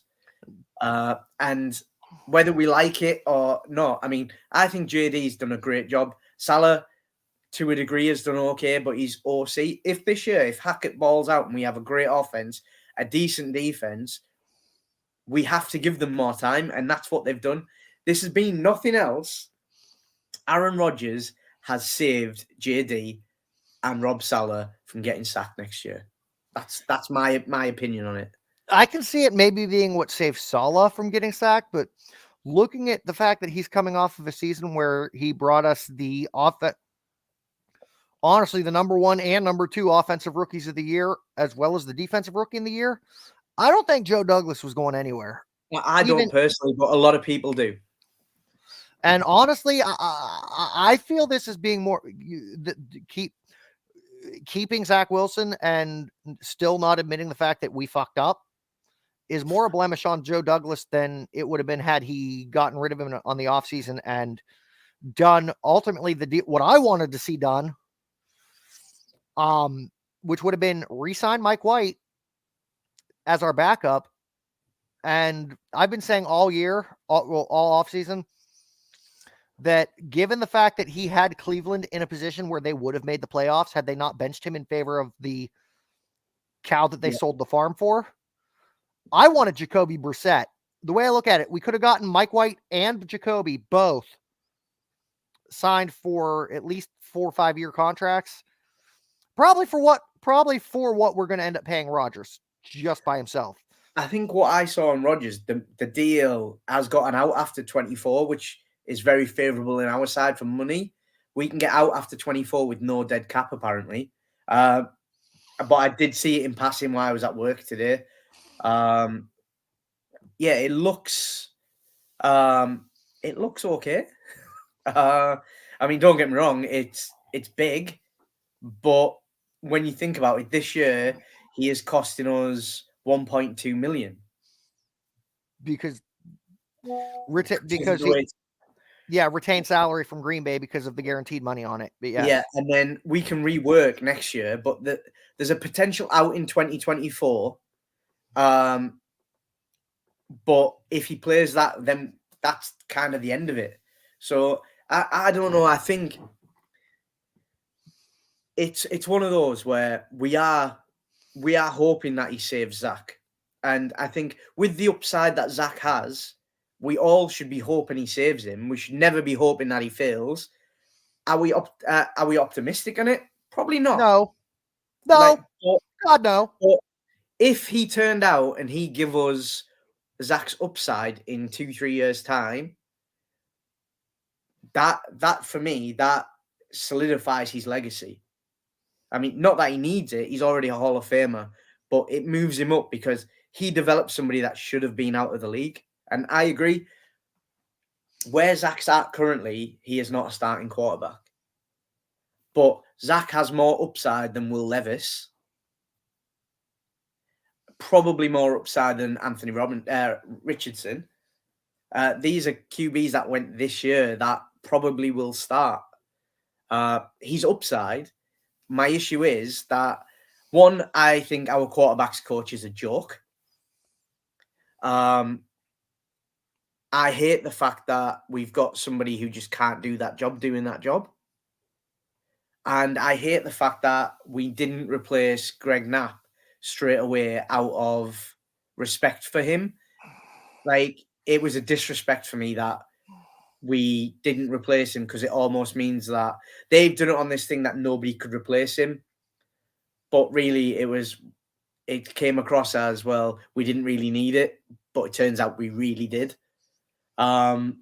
This year, we've now got a QB that probably doesn't need a coach. He can become that coach. And if the stories are true that he likes Zach, he's going to like Strevler, because everybody likes Strevler. The guy he wears more sleeves and has tattoos. He's cool. And then Boyle seems to be going out with him and hanging out. With Aaron or with Strevler? With Aaron. I mean, nobody can handle going out with Strevler. I mean, he probably goes to monster truck rallies and drives them with his feet. I mean, the dude's cool. But I don't know. It's like with Rodgers, I think it's the state of execution and the what if. Are we really a QB away from a championship game? Are we? I mean, we all believe so, but are we? Because let's face it, we're in probably the toughest division in football. Either us or the NFC East. Yeah, like when you look at both those divisions, you're like, damn. Like, you would not. I don't know why Aaron Rodgers wanted to come into our division, other than to try and win a Super Bowl, so you can say, well, I've won an NFC Super Bowl and an AFC Super Bowl. You know, I will also say, for somebody who's made his career, who's made the whole point of his career of saying, I will not be I do not want to be the next Brett Favre. It's kind of funny. Where did Favre get traded after fucking New York? Or after he went to the Vikings, didn't he? Well, he went Jets, then Vikings.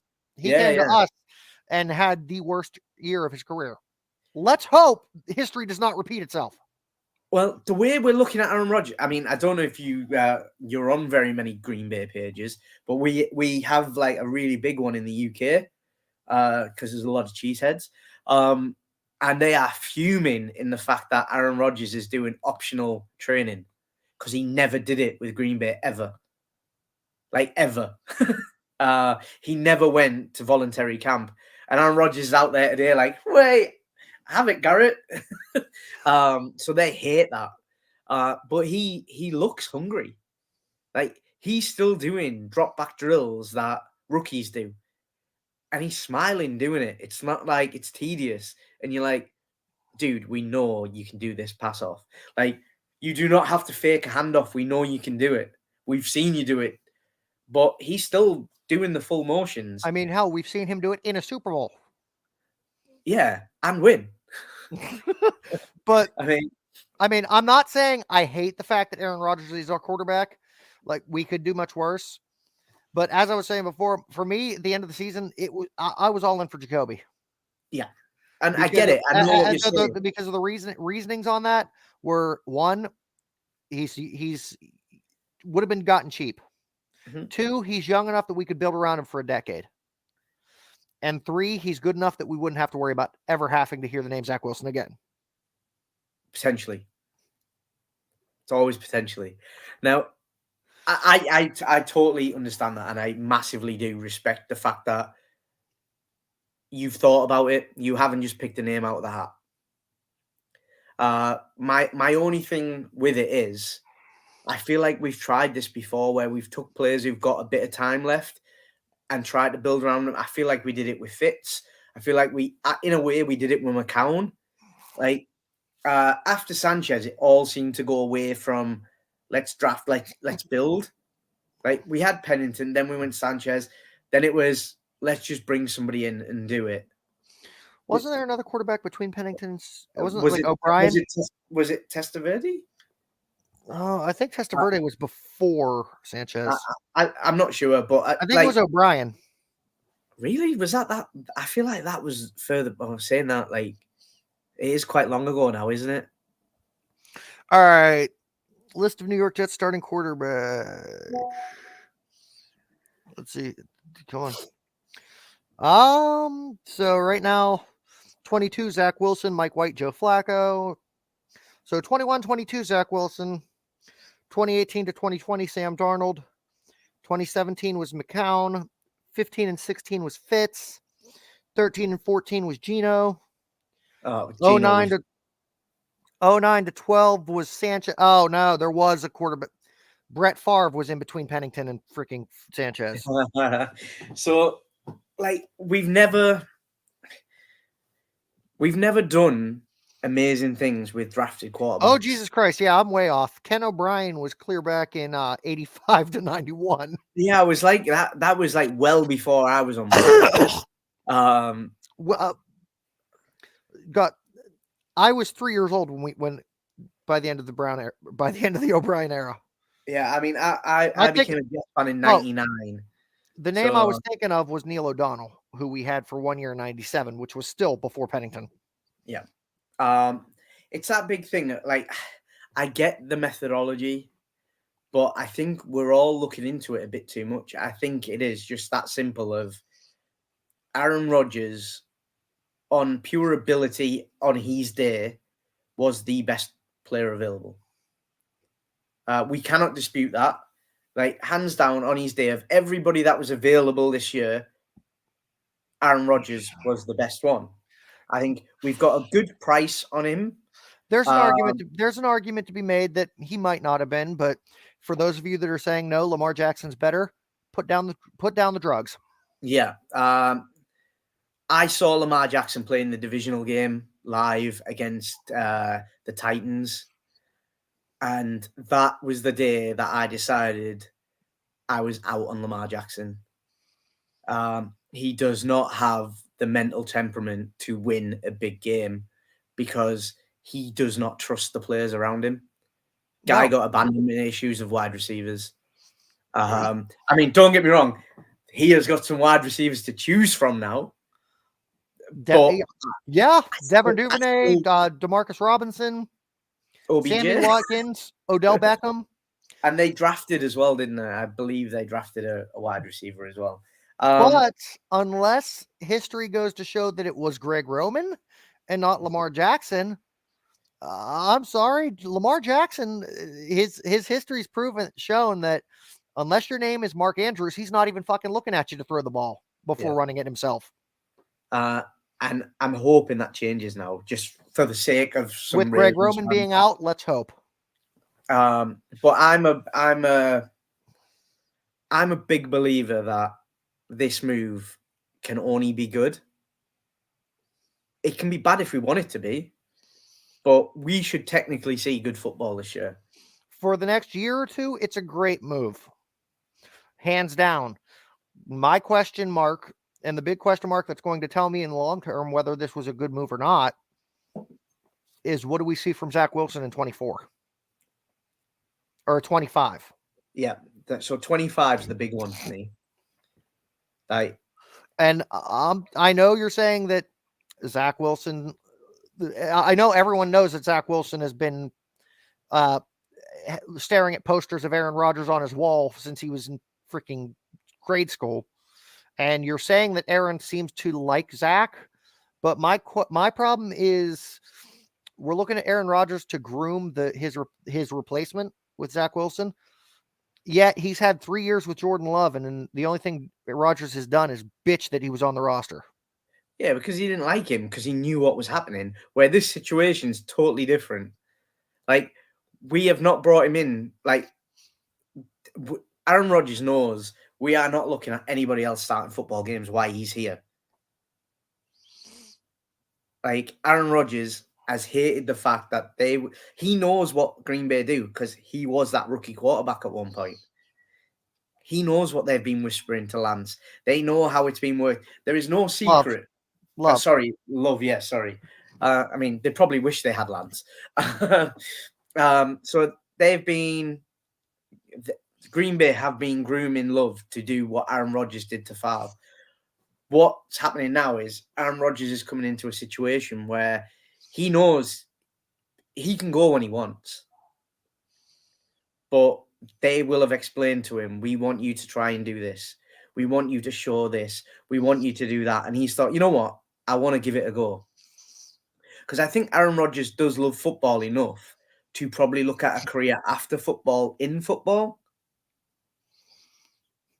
But I don't think he's ever been in the situation where he's wanted to try it, where now he might be like, well, let's face it, he's not going to get the TV deal with Romo and freaking Brady and Gronk all over it. And He McVay. retired- Yeah, he retired at the wrong time if he'd have went now. So I don't know. I feel like he's took it as a personal challenge of maybe I can. But then if he doesn't, like you say, we've got enough time now to be drafting ahead, to be planning, to make that move, to get that quarterback that we do need. I don't see the issue of getting a stay of execution for 2 years. It is the best move we've probably made in the last 5 years, other than the Jamal Adams trade, because that was absolute dynamite. Yeah. I just can't. I don't like. We cannot make sense of it because none of us know what's really happening. All we can do is agree that there is a benefit, which is higher than the downside, at least in the foreseeable. Because the way Aaron Rodgers was talking, he's 2-3 years, which we know he is into looking after himself, albeit in a slightly more herbal, medicinal way than maybe Tom Brady. Like, one of them puts nothing in, one of them puts everything in. So let's just wait and see which one works better. I mean, Hey, is it? I mean, if we're going that route, it seemed to be. Shrooms? If we're going that route, it's. I think I got my. I'm going to put my money on A-Rod because it seemed to have been working great for Keith Richards. Exactly. No, I'm. If he wants to go and sit in a dark room at the end of this year, I'm fine with it. In fact, I will paint the windows in a room and make it dark so he can go and sit in it. And I'll deliver him meal prep every day if he's coming back next year. I personally, I don't like quarterbacks. I'll be totally honest with you. I don't like any of them. They're all prima donnas. They never deliver on what they should deliver. I hate them all. It's an overrated position that we have to have. So I don't like overpaying. I don't like trading a lot for them. And if I'm totally honest, I'm okay with the Rodgers pick. That's it. I'm okay with it. It could be amazing. It could be dog, but I don't really care. It's one of them that at the moment, as a Jets fan, I'm excited because he is better than what we've had since Pennington. Okay. That's it. You know what? I love the fact that you said that your measuring stick is the same guy that I would look at, because a lot of people will say Testaverde or go clear back to Namath. For me, if you want to look at whether somebody's a good quarterback, the best that I think, and honestly, I'll say the best quarterback that the Jets have ever had for me is Pennington. Yeah. Also, his son is now going into his second year of college at Marshall. Should be starting QB this year. Just put it out there. He was Fuck coached. Archie Manning. Fuck Arch Manning. Fuck Arch Manning. Fuck Talea. If we're going to draft a quarterback, it better be Pennington. And he's at Marshall. He was coached all through high school by Chad. And then Chad's second son is currently a quarterback at the high school where he is director of football. And I think when he goes into college is when we will see Chad Pennington come to the NFL as a quarterback coach. Quarterback or even OC. Because he's director of football now. So, yeah, I mean, if you want to kind of go down that route, like, yeah, you know what? His numbers aren't bad either. Which one of his sons, the older son or the younger one? The older one that we would probably be looking at in 2 years' time. Okay, yeah, you know what? You just completely flipped my freaking goals because I mean, it would be nice to have a Pennington back in, but again, I'm not leaning everything on it because I don't like quarterbacks, but I do love a good romantic story. That's why I like all of I love the Deuce signing with the Cowboys because he's better yet. Draft his son and then hire him as the quarterback's coach. Yeah, imagine. But did you see this one with Deuce at the Cowboys where his dad got to phone him to tell him he'd been selected? So his dad is a scout for the Cowboys. He'd done all the scouting, but every time they came to talk about his son, he left the room. So he didn't hear what they were saying. Because he didn't want it to seem nepotism. And he sat in the room, and I went to him, well, are you going to make the call to let him phone his son? So he's obviously so emotional at the time. He phoned his son and he goes, how do you feel about coming to work with me next week? That's how he told him that he was signing for the Cowboys. I mean, I love that. And he's only 5'5", and he'll probably be an okay backup running back to Pollard. I'm all over that. He's replacing Zeke. I mean, that is insane. I love stories like that. So Pennington, sorry, go ahead. Finish your thought. I was going to say Pennington coming to the Jets, and then I think it's Cole is his son. So it's C Pennington. Like, I'm all over that. I'll take it all day. Hey, I've still got my Chad jersey in the closet. I would be wearing the hell out of that. But he could use his number as well. What was it, 15, right? Yeah, I think so. But what you were saying about, you mentioned Tony Pollard. My one redraft league, it's a 3-man keeper +1. I'm looking at 7th rounders pretty much locked in as a keeper for me at this point because Tony Pollard. Yeah. And knowing that Zeke is no longer there. Yeah, that's it, isn't it? You've got that. You know he's the feature. Yeah, we know he can do it when he was out. Round 7, 8, and 11. Round 8 would be Garrett. Yeah. Round 11 is Isaiah Pacheco. Great pick. I missed out on him by 1 pick on my Dynasty League this year, and I was gutted because the only thing I might change on that is depending on where I fall in the draft order and how high Nick Chubb is rated this year. Because if they're projecting him to be a top 3 running back again, I might switch to a 1st-round keeper on him. Yeah. Yeah, I would agree, but I don't see Chubb doing it, if I'm being honest. No, that's why I'm thinking stick with the young guns, Pollard and Pacheco. I mean, and have 2 starting running backs. My average team age is about 25. And to think Garrett Wilson, or to have 2 starting running backs in the 7th and 11th rounds.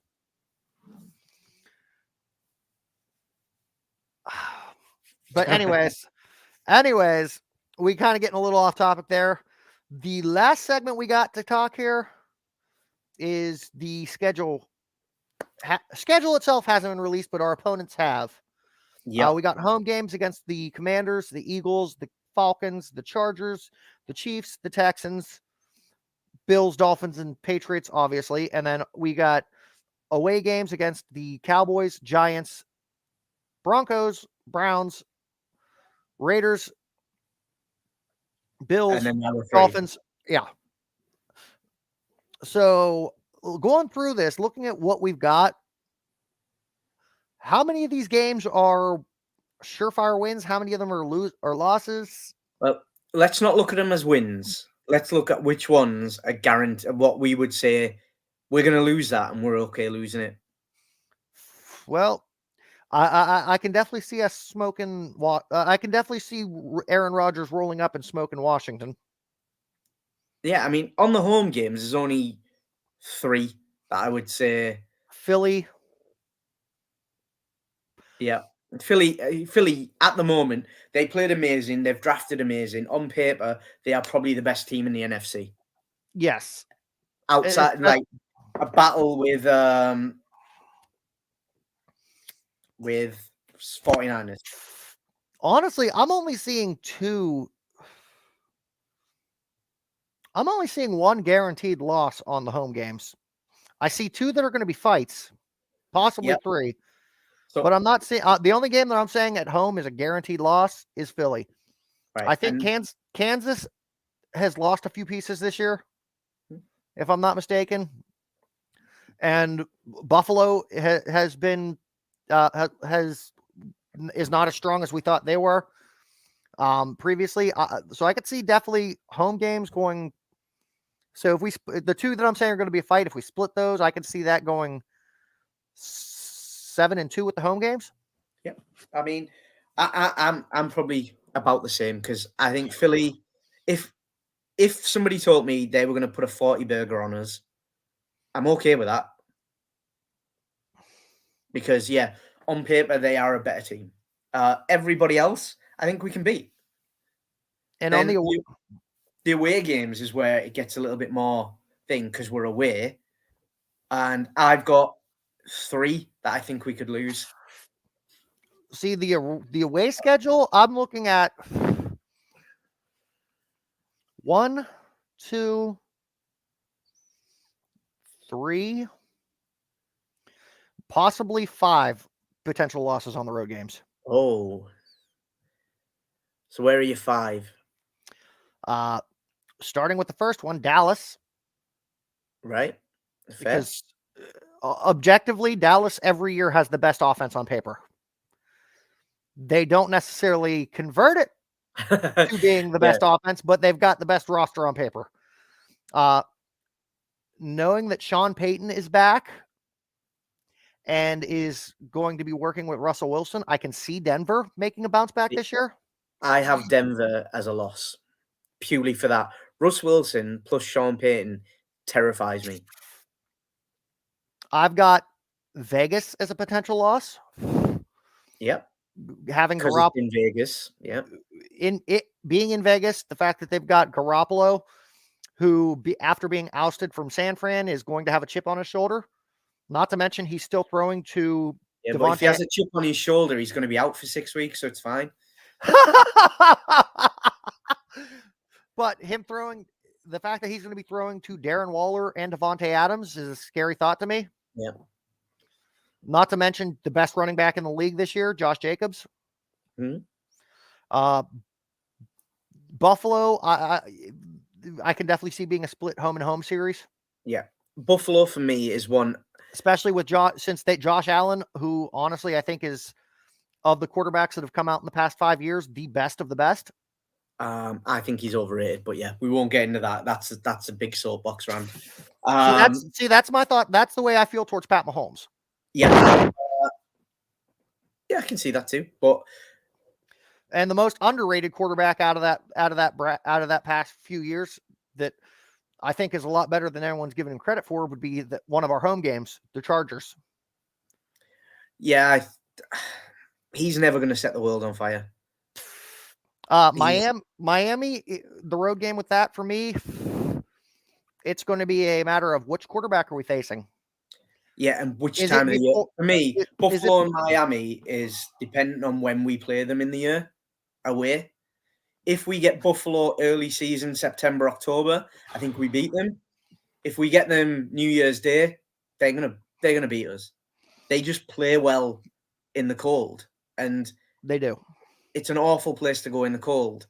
But the away is like when we're saying definites, there's 3 maximum because I think we have potential in others. But I agree with Dallas, Denver, and Las Vegas. They're the ones that I could go right now. We lose them. Every other one, I think we've got a chance. But Miami for me is a big question mark on what part of the year it is. Is it before or after Tua gets his 87th concussion? No, he got that this morning when he a fly landed on his head. But that and knowing that Mike White knows our roster, Mike White knows our playbook. He doesn't because now because we got Hackett. Yeah, but he knows our roster. He knows our weaknesses. Maybe. I don't give Mike White that much credit. And he'll only be able to do so much. But honestly, I'm more afraid of them if they have Tua than I am if they have Mike. Oh, yeah, 100%. Because we know Mike White can be picked apart. We've seen it. Our defense will torture him. And we know they're mouthy. They will be worse than any defense he's ever played. Because they know how to get in his head. They're friends of his. There's nothing worse. But I think Tua plays the whole season. We'll see. I think this new helmet with its 0.05% improvement could save Tua's life. And then he'll retire in 2 years' time. All right. So for me, I'm saying worst case scenario, we're probably looking at 10-7. Maybe 9-8. I mean, 9-8 would be worst. And I think that's if we lose all 3 of those home games against Philly, Kansas, and Buffalo. Yeah. And we lose all 5 of the ones that are possible losses for the road games. Yeah. Best case scenario, 14. 14-3. Yeah. Lose 1 at home, 2 away. Or 2-1. But here's a question. What do you want first game of the season? Not first home game, first game of the season.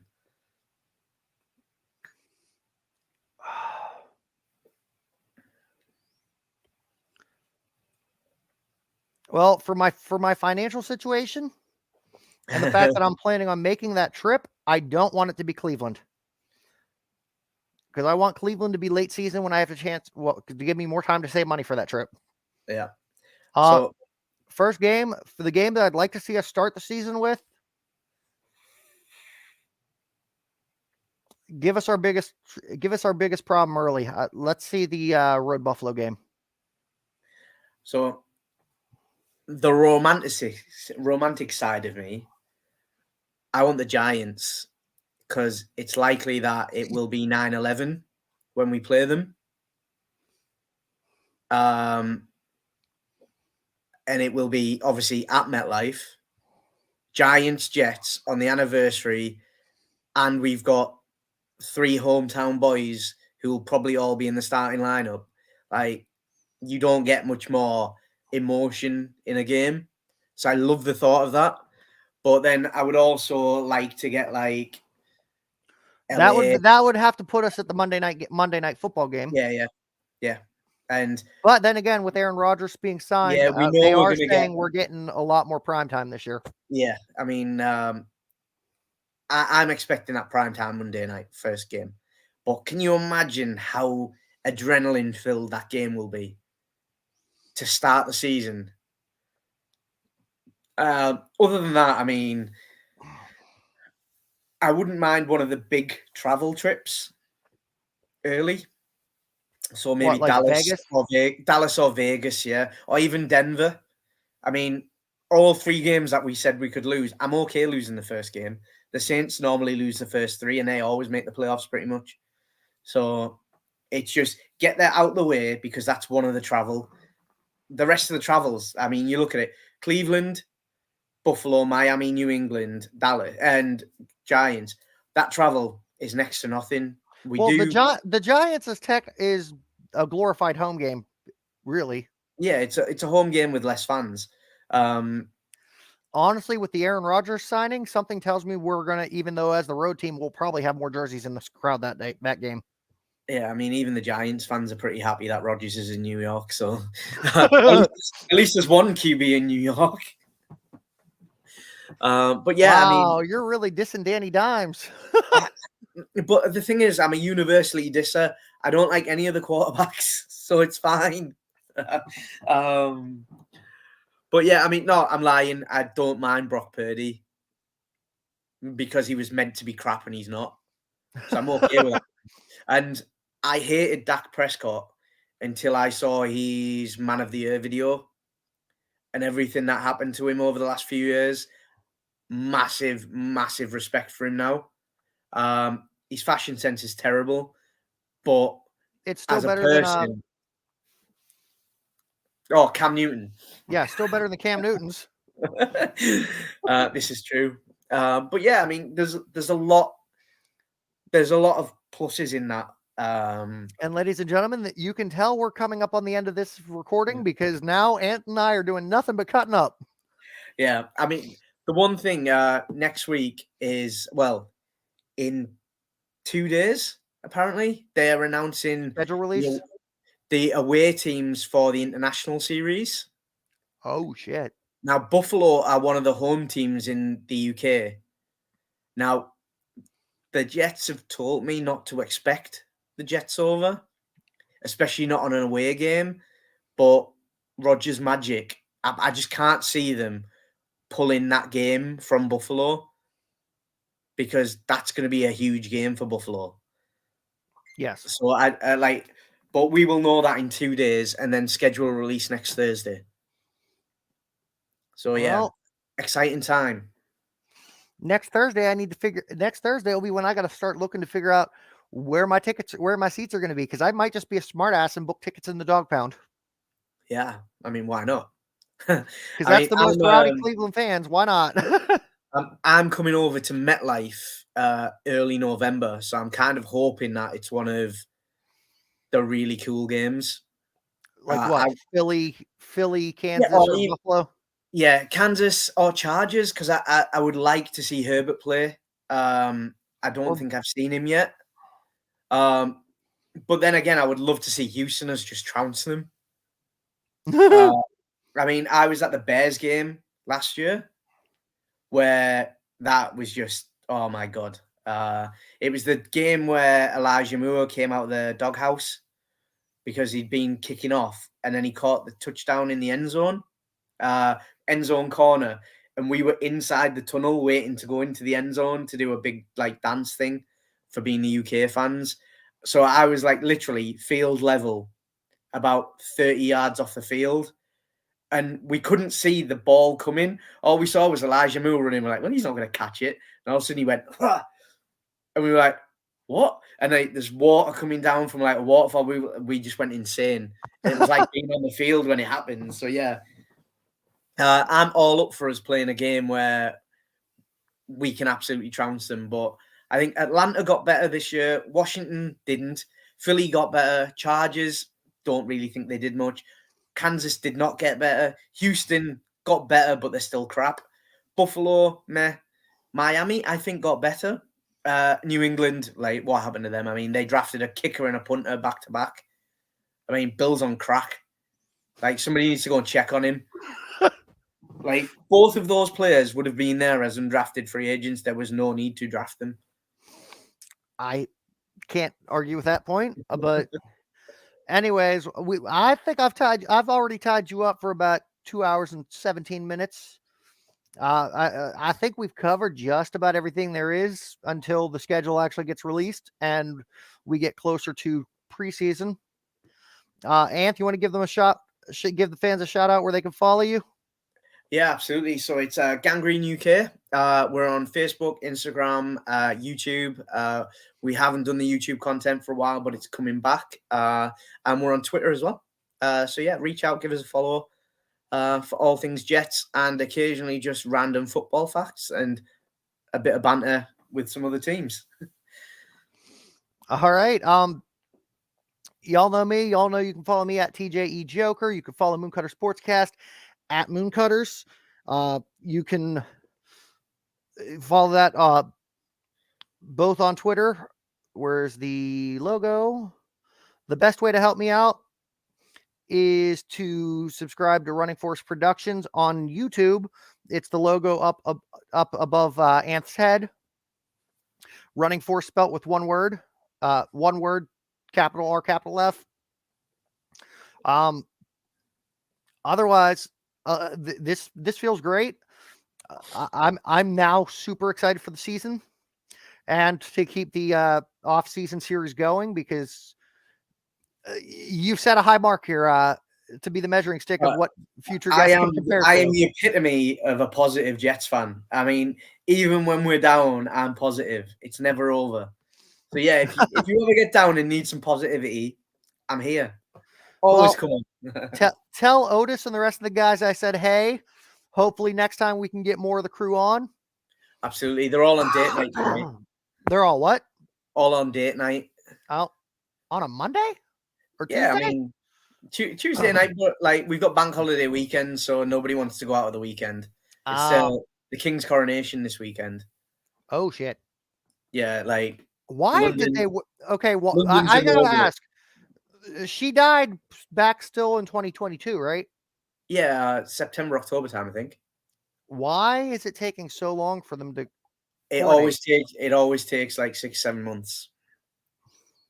Because they've got to do all the travel rounds and the document signings, which takes a few months. And then they always try to do a coronation in spring or summer. And then it has to fit around all the other events. Yeah, I mean, it's crazy. Technically, he's already been the king for 6 months, but he's just getting the ceremony now. Yeah, the ceremony and the confirmation type thing. But yeah, he's the king. His face has already started on the money, so yeah, he's definitely the king. But yeah, we get to see all the gowns and everything at the weekend. Has there been any major things going on with him about the him being the king? Because I know at this point it's still just like a traditional figurehead, like he no real power, but Yeah, no, it's just it is what it is. Nothing's really changed. A couple of signs on post boxes and things have changed. Uh, we've gone from ER to CR. So it was like Elizabeth Royal, now it's Charles Royal.